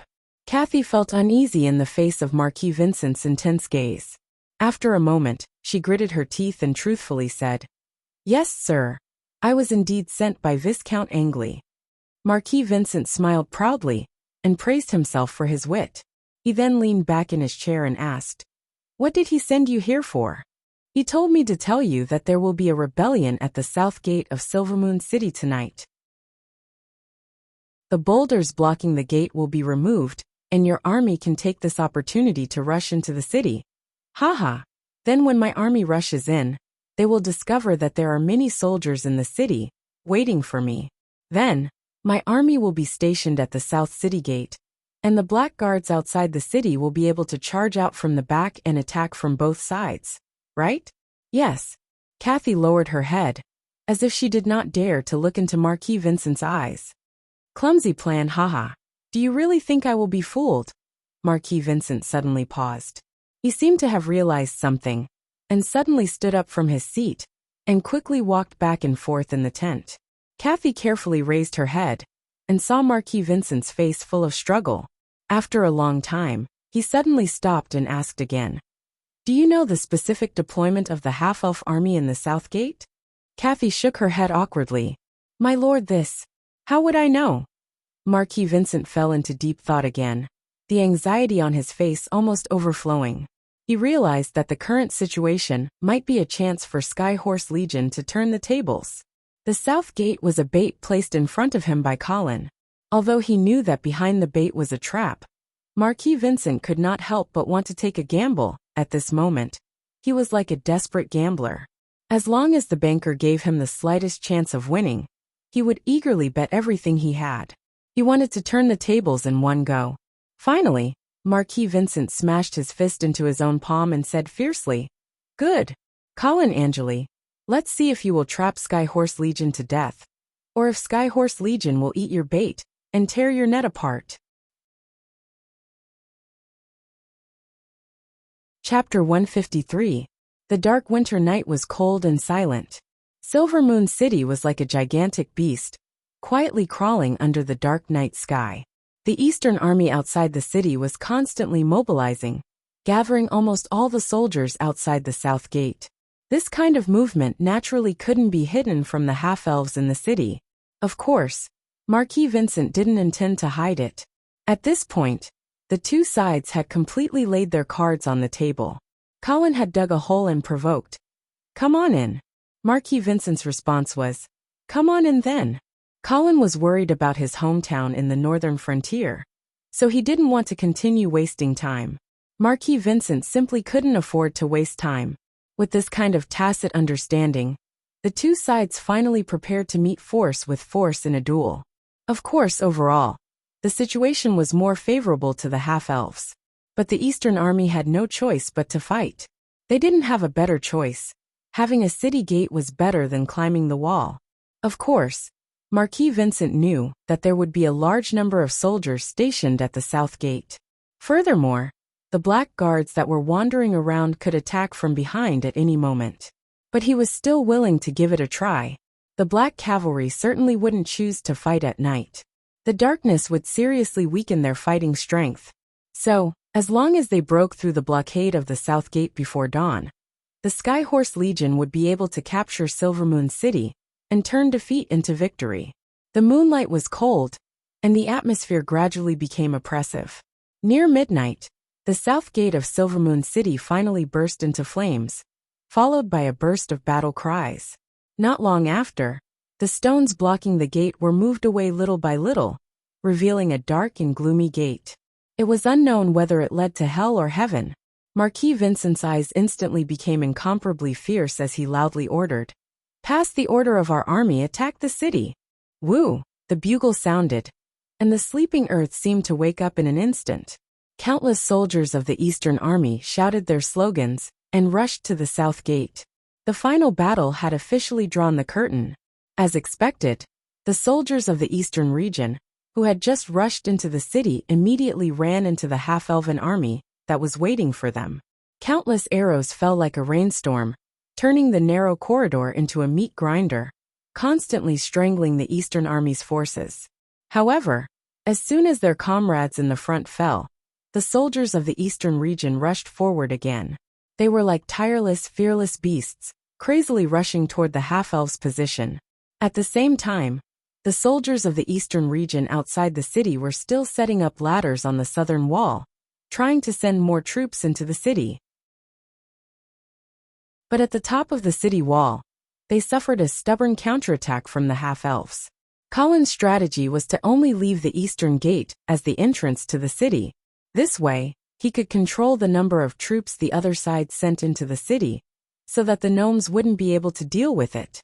As for the South City Wall, It could not be lost yet. At the very least, it couldn't be lost so early. Queen Aisha also understood that tonight's battle was the final battle, so she personally came to the south gate to boost the morale of the gnomes. Even Vera had followed him. She was hiding in the rear, constantly casting spells to kill the eastern army that was rushing in from the south gate. At this time, the corpses of the southern army had piled up into a small hill, so much so that the eastern army had to climb over the corpses of their comrades in order to rush into the enemy's position. The wanton flow of blood converged into a stream, showing the fragility and cheapness of life. Seeing that his men were still unable to break through the blockade of the South City Gate, Marquis Vincent became more and more anxious. He knew that in this battle, there was no way out. Therefore, the Marquis of the Eastern region ignored his men's dissuasion and personally led his guards to rush into the South City Gate. Marquis Vincent's personal appearance greatly boosted the morale of the Pegasus Legion. After all, he was the eldest son of the House of Saint Prospero and the future lord of the Eastern region. Such identity and reputation was enough to make countless soldiers of the Eastern region die for him. The pressure on the gnomes suddenly increased. Finally, after more than 3 hours of bloody battle, the Eastern army finally completely occupied the South City Gate. But for this, they also paid an unimaginable number of casualties. The South City Gate was lost, and soon, the South City Wall gradually fell into the control of the Eastern Army. However, the battle was still not over. Next, there was a more dangerous and cruel street battle. The half-elves turned the familiar streets of Silvermoon City into a place filled with deadly dangers. Inside the wooden houses, spears were constantly thrusting out, stabbing the soldiers of the Eastern region to the ground. Arrows were shot from various hidden corners, making it impossible for the Eastern Army to guard against. The Eastern Army, who were still immersed in the joy of occupying the South City Gate, suddenly suffered a blow. The tenacity of the gnomes calmed them down, and they gradually realized that if they really wanted to occupy the city, they would have to pay a more tragic price. At this time, Marquis Vincent was already standing on the tower of the South City Gate. The battle just now had left him covered in blood, and there were several gaps in his armor. Obviously, he was injured, but at this time, he didn't care about these things. Marquis Vincent summoned a messenger and ordered, "Tell the soldiers not to be too entangled with the defenders. Quickly pass through the South City area, and capture the half-elven palace as soon as possible. Yes. In addition, inform the camp outside the city to mobilize another 10,000 people into the city." Yes. But at this time, Viscount Orsten quickly dissuaded. "Sir Marquis, the army outside the city can't be moved lightly. Don't forget, the Black Cavalry still hasn't appeared." Marquis Vincent's eyes seemed to be on fire, and he fiercely said, "Of course I know the Black Cavalry hasn't moved. But as long as we occupy the palace first, and capture Queen Aisha, Viscount Angley, and the others, the Black Cavalry will naturally surrender without a fight." Viscount Orsten's mouth moved, and he wanted to persuade him again, but he saw Marquis Vincent's cold gaze suddenly turn towards him, and he ordered, "Viscount Orsten, I give you until dawn to lead the army to occupy the palace. If you can't complete the mission, don't come back to see me." Yes, Viscount Orsten's expression was gloomy, and he could only accept the order and leave. Marquis Vincent stood on the city wall of Silvermoon City, looking at the pitch-black night sky outside the city, and muttered to himself, "Viscount Angley, how long are your Black Cavalry going to hide?" At the same time, Colin was standing on the palace wall, looking at the flames and screams in the South City area. But his heart was extremely cold. This time, in order to quickly finish off the Pegasus army, his plan had indeed caused the gnomes to suffer heavy casualties. But he didn't regret it. This was a battlefield of life and death, and there was no room for too much benevolence. Moreover, the gnomes indeed needed such a bloody battle to rise from the ashes. At most, Colin would compensate this race in the future. Of course, this was on the premise that this race would continue to follow his footsteps and fight for him. Looking away, Colin no longer paid attention to the battle in Silvermoon City, because the moment that would determine victory and defeat would come next. Whoosh! An eastern border soldier who had rushed near the palace raised his head in shock and saw a black shadow spreading its huge bat wings, suddenly rising from the palace wall and flying out of Silvermoon City.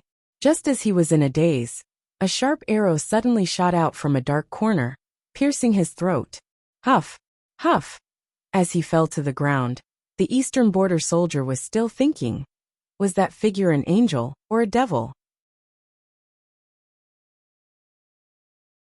Chapter 154. No matter how long the darkness was, dawn would eventually come. There was no sun, no light of dawn. Silvermoon City's dawn was gloomy. The sky was overcast, as if it was about to snow. The air pressure was very low, so low that it made it hard for people to breathe. The soldiers of the eastern region, who were feeling suffocated, only wanted to find something to vent. And killing people was undoubtedly the best choice. Silvermoon City had already turned into a sea of blood and fire.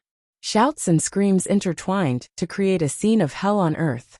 However, the massacre of the eastern region soldiers had thoroughly aroused the anger that had been suppressed for a long time in the hearts of the half-elves. More and more civilians joined the battle, using all kinds of things that could not even be called weapons to resist the evil invaders. The battle in the half-elven palace was the most bitter. Countless crazy soldiers of the eastern region climbed over the palace walls like ants and killed their way in. But the half-elven guards in the palace were still tenaciously fighting back, defending the last pure land in their hearts and protecting their queen. As time passed, Marquis Vincent became more and more anxious. He kept having the messenger pass on his orders to the front lines, and also kept transferring troops from outside the city into the city, trying to completely break through the last obstacle in front of him. What's wrong with Austin? Why hasn't the palace been taken yet? Lord Marquis, Austin Viscounts said that the resistance of the half-elves in the palace is very fierce. Moreover, our troops in the city are also constantly being attacked, and more soldiers are dying. Gee! Marquis Vincent chopped off the head of the herald with his sword. Then with bloodshot eyes, he ordered a retainer beside him. Let's go! Take his head to Austin Viscounts and tell him that I'll give him 1 more hour. If he can't complete the mission on time, I'll kill him. Yes. The retainer picked up the bloody head and hurriedly walked down the city wall, heading towards the palace. At this time, Marquis Vincent suddenly felt a trace of cold air on his face. He raised his head to look, and didn't know when, but snowflakes were floating in the sky. At the same time, a sentry horseman staggered up the city wall and reported with a panicked expression, "Lord Marquis, black cavalry has appeared." Marquis Vincent's expression changed abruptly as he turned his head to look outside Silvermoon City. The sky to the south of the city was already covered by billowing smoke and dust. Then, the earth began to tremble, as if a group of ancient giant beasts were charging towards them. Shock and fear instantly drowned Marquis Vincent's reason. The sword of Damocles hanging above his head finally slashed down. Lord Marquis! Lord Marquis! Seeing Marquis Vincent standing there in a daze, the sentinel couldn't help but remind him. Only then did Marquis Vincent come back to his senses. He forced himself to calm the panic in his heart, and immediately ordered, "Pass down the order outside the city. Get into formation and prepare for battle." Yes, in fact, in order to prevent the Black Cavalry from attacking from behind, the Sky Horse Legion did not put all of their forces into this siege. At least half of their forces were left outside the city. Of course, when Marquis Vincent saw that the palace could not be taken down after a long time, he transferred some troops from outside the city into the city. But at this time, there were at least 20,000 Eastern troops outside the city. Under Marquis Vincent's military order, they immediately formed a dense spear formation and raised a huge shield, ready to meet the Black Cavalry's attack. Along with the earth-shattering sound of hooves, the densely packed Black Cavalry formation was like a moving wall, quickly covering the field of vision of the Eastern troops.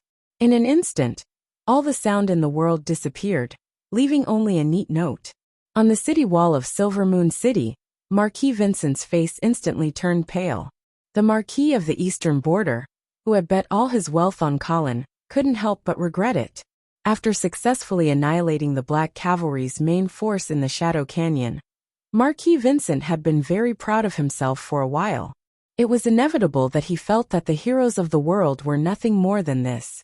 It wasn't until now, when he really faced the Black Cavalry's charge, that he understood how terrifying this invincible army of the northern frontier was. The galloping warhorses caused the earth to shake. The thunder-like sound of horse hooves struck everyone's hearts, making it hard for them to breathe. Those who hadn't seen this scene with their own eyes would never be able to imagine what kind of terrifying momentum the elite cavalry of the Black Cavalry had when they charged. Looking down from the top of the city wall, it was like a black flood that had broken through a dam, surging forward with an unstoppable momentum. At this time, Colin was at the head of this black torrent. In a trance, he seemed to have returned to half a year ago, when he followed Marquis Garcia and led 3,000 heavy cavalry to break through the troll army's formation on the sky ice field. This kind of indomitable and invincible feeling was the same as before. The only difference was that the Black Cavalry now belonged to his army. Bow! Bow! The officers of the Eastern Army shouted at the top of their lungs. With the sound of bowstrings buzzing, black arrows rose from the Eastern Army's formation into the sky, mixed with a scalp-numbing whizzing sound, and fell into the ranks of the Black Cavalry. However, the front row of the Black Cavalry was full of heavy cavalry wearing full body armor. These 500 heavy cavalry soldiers were like a steel shield, blocking all the incoming arrows. After 2 rounds of arrow rain, the vanguard of the Black Cavalry had arrived at a distance of about 100 steps in front of the Eastern Army. In the next moment, the most visually impactful scene of this battle was about to unfold. Colin tightly clamped his lance under his right arm, took a deep breath, and held his breath to welcome the upcoming collision. Bang! A loud noise even overshadowed the rumbling of the horses' hooves. The vanguard of the Black Cavalry finally crashed into the Eastern Army's formation. At this moment, shields were broken and spears were broken. Countless lives disappeared like fireworks. Blood was like cheap dye, wantonly sprinkled. Screams and the sound of bones breaking were endless. In this cruel and bloody scene, the terrible impact of the cavalry was suddenly revealed. The neat shield wall, at the moment of collision, was smashed into pieces, creating numerous gaps. The light cavalry in the rear didn't waste the blood and lives of the heavy cavalry in front of them. They almost stepped on the bodies of the enemy and their comrades, swarming in from all the gaps, constantly rushing toward the Eastern Army. Marquis Vincent on the city wall had closed his eyes in pain. The moment the shield wall in front of the Eastern Army was broken, the outcome of this battle was already determined. At this time, he really understood why his father was so afraid of the Army of the North. This blackguard, born from years of bloody battles with the Troll Empire, was not something that the Eastern Army, which had been at peace for a long time, could contend against. When he opened his eyes again, Marquis Vincent saw a northern frontier knight covered in blood, cutting off the pure white Pegasus flag of the House of Saint Prospero. The situation was hopeless.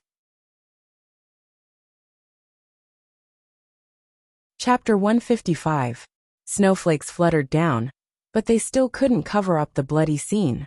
The south gate of Silvermoon City had turned into a slaughterhouse. The Eastern Army had completely collapsed. The horsemen swept through like a tide, drowning the Eastern Army in an instant. Under the wave of steel swords, the Eastern Army became helpless lambs, waiting to be slaughtered. Put down your weapons and kneel. Put down your weapons and kneel. The soldiers of the Eastern region, who had nowhere else to go, dropped their weapons and knelt down to surrender when they heard the Blackguard's shouts. Unfortunately, they didn't know that Colin had already promised Knight Roger that he wouldn't let anyone from the Sky Horse Legion go. The blood of the Black Cavalry in the Shadow Canyon could only be repaid with the blood of the Sky Horse Legion. Thump! Thump! Thump! Colin climbed to the top of the city wall and arrived in front of Marquis Vincent, who was surrounded by the northern frontier soldiers. Colin Angeli, come, if you have the guts, then duel with me. Marquis Vincent waved the sword in his hand, his face filled with madness. Duel with me? Colin smiled disdainfully. You're just a defeated general. You think you're worthy? What did you say? Marquis Vincent instantly exploded. I'm not worthy? Haha, I'm not worthy? Who do you think you are? I'm the eldest son of the house of Saint Prospero. You're just the son of a baron from the countryside. How dare you say I'm not worthy? Colin's expression didn't change in the face of humiliation. The barking of the loser was just a useless venting in the eyes of the winner. Yes, honorable eldest son of the house of Saint Prospero. How could you lose to the son of a baron from the countryside? If I were you, I would have slit my throat and killed myself to avoid tarnishing the honor of the Paladin family. I'll kill you, Marquis Vincent roared, and was about to charge at Colin. Knight Roger immediately stepped forward and stopped him, shouting, You don't have the right to challenge Viscount Angley to a duel. I'll fight you. Who do you think you are? Marquis Vincent was in a frenzy. He kept swinging his sword, trying to cut Roger into pieces. However, his mind was already in a mess, and his fighting style was completely out of order. Knight Roger easily suppressed him. Colin lost interest after a while. Both Knight Roger and Marquis Vincent were at the fourth step, but Marquis Vincent's mentality had already collapsed. Coupled with the fact that he was already injured when he led his army to attack the south gate, he was no match for Knight Roger at all. Colin casually watched this duel without any suspense, while listening to his subordinates report the preliminary statistics of this battle. Although the Black Cavalry had obtained a complete victory in this battle, they had also paid a heavy price. Of the 8,000 Black Cavalry that had escaped from the Dark Shadow Canyon, only 6,000 remained. However, they had successfully defeated more than 20,000 soldiers of the Eastern Army. If they were to include the 40,000 soldiers led by Austin Viscounts, that would be a total of 60,000 soldiers. In addition, the Eastern Army in Silvery Moon City had already become a turtle in a jar. They wouldn't be able to jump around for long. It could be said that the Eastern House of St. Prospero's Pegasus Legion was completely buried in the half-elven kingdom. Just as Colin finished listening to the battle report, Marquis Vincent had already been defeated. Knight Roger's longsword was pressed against Marquis Vincent's throat. He turned to Colin and asked, Sir Viscounts, how should we deal with him? Please instruct me. Colin touched his chin and said, We can't kill him yet. We need to use him to redeem Marquis Garcia. Yes. Knight Roger nodded, and immediately called his retainers to take away all of Marquis Vincent's weapons and armor. They also used thick iron chains to bind his hands and feet. Seeing this, Colin nodded with satisfaction. He stood up and said, Let's go. It's time to end this battle. At this time, the battle in Silvery Moon City was still going on. The streets and alleys were filled with killing scenes, especially in the half-elven palace. Viscount Austin was still desperately commanding the Eastern Army to attack the palace. However, when the Eastern Army outside the city was defeated, and the news of Marquis Vincent being captured spread, the Eastern Army in Silvery Moon City immediately lost their will to fight. They dropped their weapons and knelt down to surrender. Colin seemed to want to deliberately humiliate Marquis Vincent. He tied him to a cross and dragged him behind a horse all the way from the south gate to the palace. When the half-elves along the way saw the sorry state of the Eastern Marquis, they began to curse and curse him. Some of them were even bold enough to pick up stones from the roadside and throw them at Marquis Vincent. Of course, Colin wouldn't stop the actions of the half-elves. He wanted the hatred between Silvery Moon City and the Eastern Army to deepen.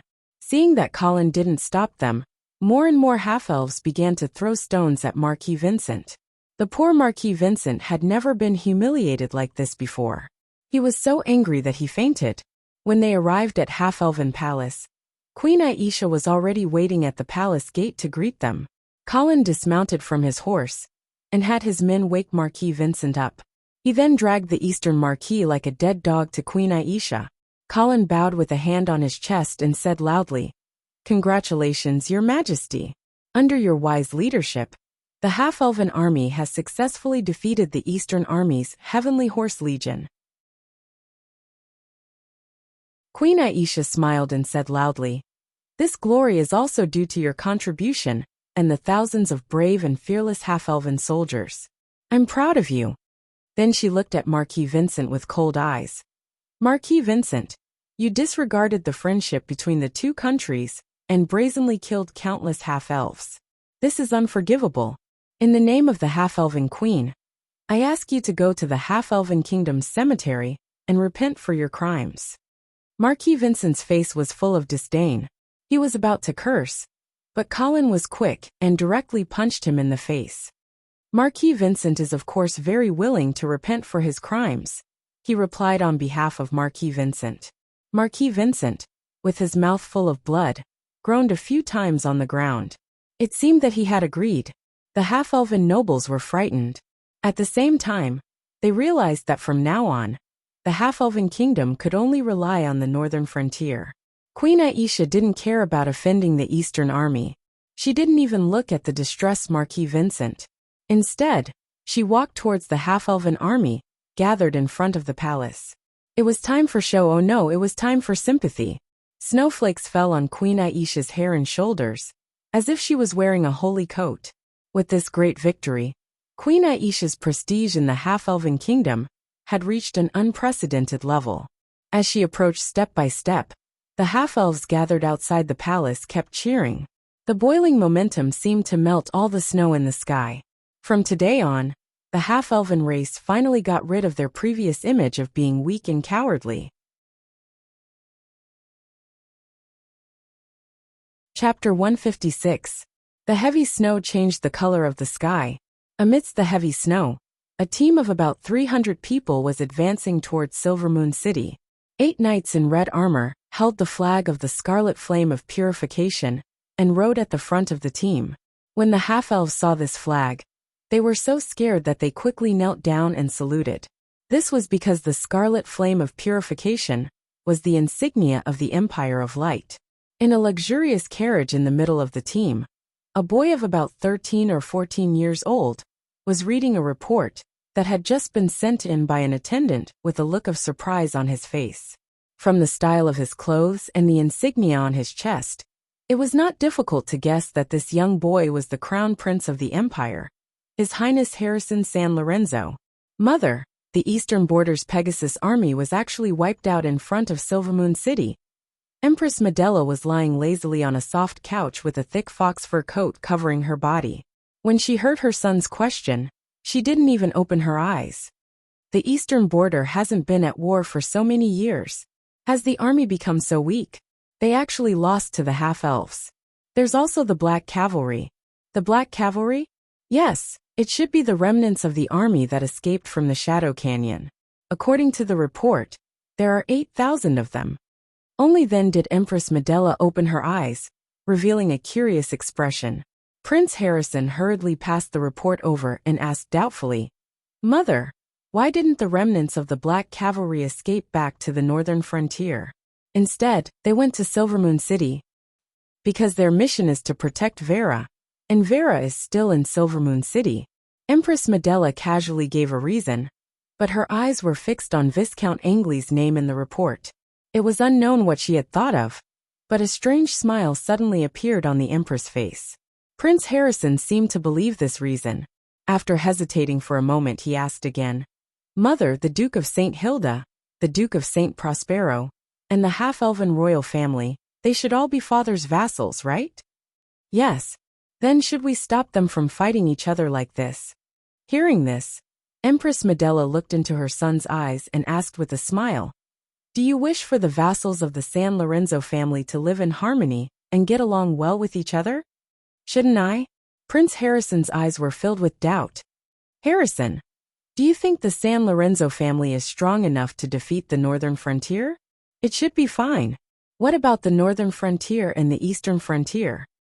Prince Harrison hesitated, not daring to make any assertions. "What about the western region, or even the southern region?" Empress Medela's eyes were cold. "Tell me, if the dukes of the 4 territories join forces, how will the San Lorenzo family deal with them?" Prince Harrison suddenly broke out in a cold sweat and fell silent. However, Queen Medela didn't seem to want to let her son go so easily. She stared into his eyes, waiting for his answer. After a while, Prince Harrison answered carefully, "Mother, aren't you the sister of the Duke of St. Hilda? I also have the blood of the House of St. Hilda in me. The northern frontier shouldn't rebel against the royal family, right?" Haha. Isn't there a lot of intermarriage between the Holy Knight families in the Empire? If marriage could solve all political problems, then there wouldn't be any wars in this world. A wise lord would only consider benefits when deciding the family's position, not how many women he married. Prince Harrison's mouth was agape, and he was dumbfounded. He really wanted to ask his mother, if one day the northern frontier really stood against the royal family, which side would she side with? However, after hesitating for a moment, he still didn't have the courage to ask such a question. After some thought, Prince Harrison said, "Isn't there still the Holy Covenant? Would the dukes of the four territories dare to break the agreement, go back on their word, and challenge the San Lorenzo family's position?" Queen Medela laughed coldly. "Harrison, remember, all verbal promises and paper agreements can be betrayed at any time. If you want to ensure the loyalty of your vassals, you can only rely on your own strength." Prince Harrison nodded with some difficulty. "I understand, Mother. That's why we can't let the dukes of the four territories unite. We have to make them conflict with each other. Only then can the San Lorenzo family maintain control of the empire." Queen Medela smiled with relief. She reached out to stroke her son's hair and nodded. "That's right. You have to remember, the San Lorenzo family's supreme position is guaranteed by the four territories being in balance and restricting each other." Prince Harrison nodded heavily, committing his mother's words to memory. He then asked, "Then, what about the half-elven kingdom? How should we treat such a subordinate country?" "There's no need to spend too much effort on such a small country." Queen Medela's expression was clearly much more casual. However, from this battle, the half-elven army seems to have some redeeming qualities. It's worth roping them in. Then should I still follow the original plan and crown Queen Aisha? Queen Medela looked at her son with interest. "Do you have any other ideas?" Seeing his mother's encouraging gaze, Prince Harrison mustered up his courage. "I feel that even though the House of Medea claims to have voluntarily given up the throne to the Miller family, there's no lack of coercion and threats involved. If I crown a usurper like Aisha Miller, wouldn't that give more ambitious people in the empire hope? That's why I think we should dethrone Queen Aisha and put the House of Medea back on the throne. This way, the House of Medea will have to follow the San Lorenzo family closely, whether out of gratitude or for support." "You make a lot of sense." Queen Medela nodded approvingly. Prince Harrison had just smiled when he heard his mother continue. "But do you know the consequences of refusing to crown Aisha Miller?" "What is it?" "It's the hatred of the half-elves and the dissatisfaction of the northern frontier. If it's more serious, you might not even be able to leave Silvery Moon in one piece." Prince Harrison's smile froze. He said in a small voice, "It can't be that serious, right?"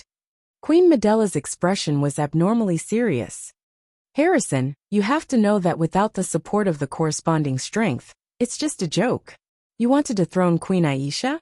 But have you thought about how high her position in the half-elves' hearts will be after this great victory? If you do this, won't the half-elves resent you? You want to restore the House of Medea? But without the support of strength and fame, do you think you can win the loyalty of tens of millions of half-elves with just one sentence? And the northern frontier, will they be willing to watch you take away the half-elven kingdom that they paid a great price to control? Are you going to rely on the 300 guards outside to change the situation of the half-elven kingdom?" Hearing his mother's questions, Prince Harrison was sweating profusely. The young prince was clearly frightened by the dangers involved in political struggles. Seeing this, Empress Medela sighed softly and pulled her young son into her arms. She comforted him. "Harrison, you still have a lot to learn, but before that, you must remember to speak less and do less and observe more. Young lions must learn to hide their fangs and claws, because that won't scare the enemy away. It will only arouse fear and vigilance." "Yes, Mother. I will obediently crown Queen Aisha." Prince Harrison buried his head in his mother's arms and said in a muffled voice, "Okay." Queen Medela rubbed her son's hair and reminded, "Also, you have to pay attention to the northern frontier's Viscount Angley." "Why?" "Because he's now the true master of the half-elven kingdom." Prince Harrison looked up in confusion, but saw that his mother had no intention of explaining further. Instead, she stared at the last sentence in a daze. That sentence was shockingly Queen Aisha is pregnant. Chapter 157. Sparkling and translucent water droplets slid down from the bright red lychees, and a sweet taste floated in the air.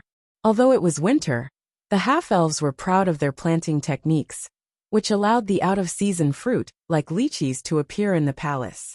Colin was sitting high on the half-elven throne, enjoying himself as Queen Aisha fed him a peeled lychee. A beauty in his arms, a soft and fragrant voice, and a sweet lychee. Colin had to admit that the land of warmth and tenderness was truly a hero's grave.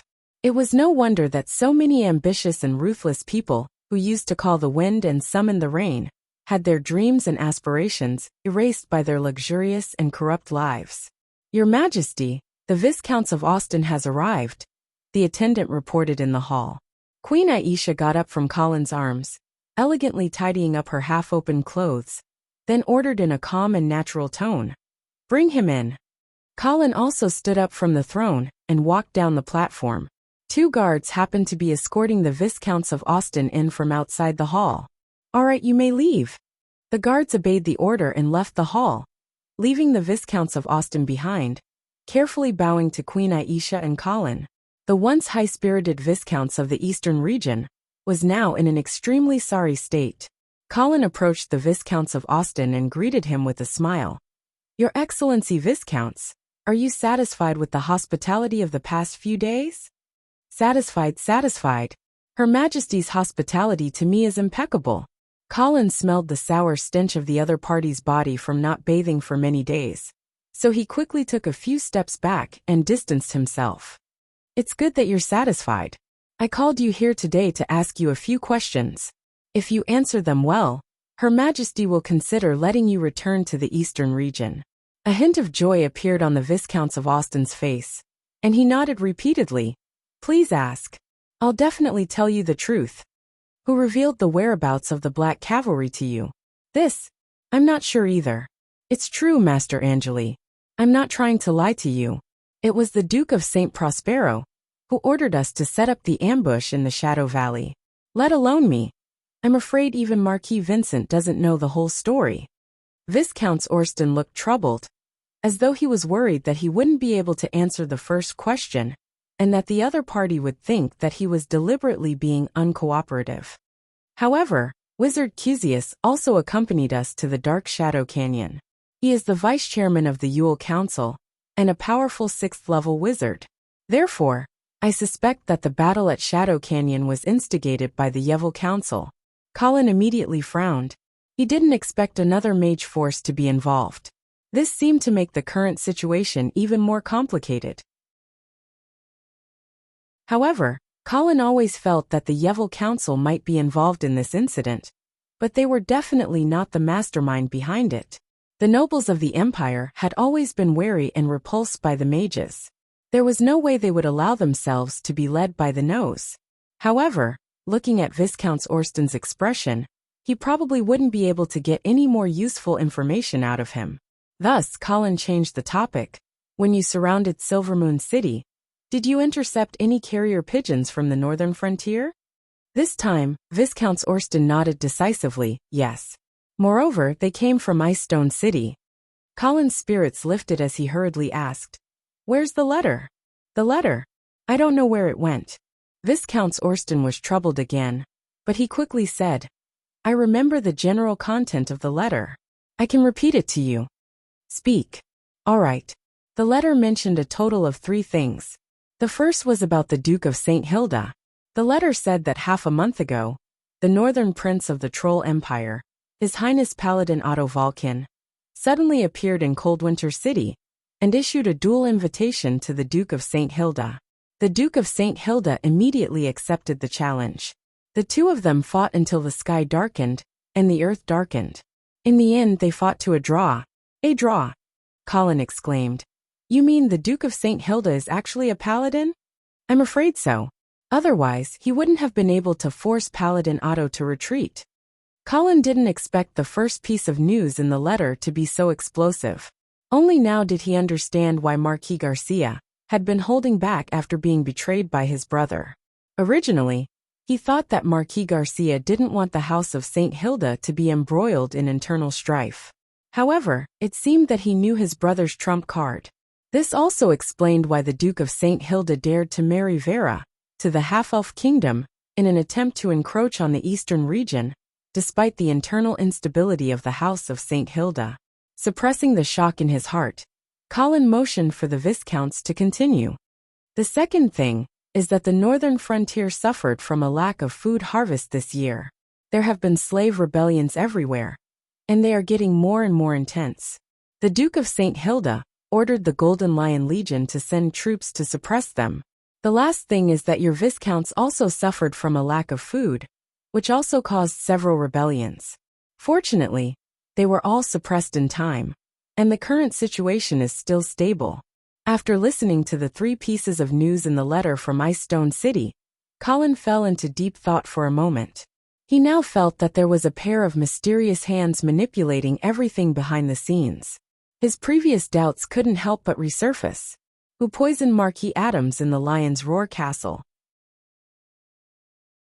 Who ordered Cis Savoy to assassinate Vera? Who instigated the eastern region to send troops to ambush the Black Cavalry in the Shadow Canyon? Who arranged for Paladin Prince Otto to challenge the Duke of St. Hilda? And it just so happened to be during the time of the rebellion on the northern frontier. Thinking about it carefully, even the slave rebellion on the northern frontier was instigated and induced by someone. If the Duke of St. Hilda hadn't purposely hidden his strength, he would have died in the duel with Paladin Otto, and the northern frontier would have fallen into chaos without a leader.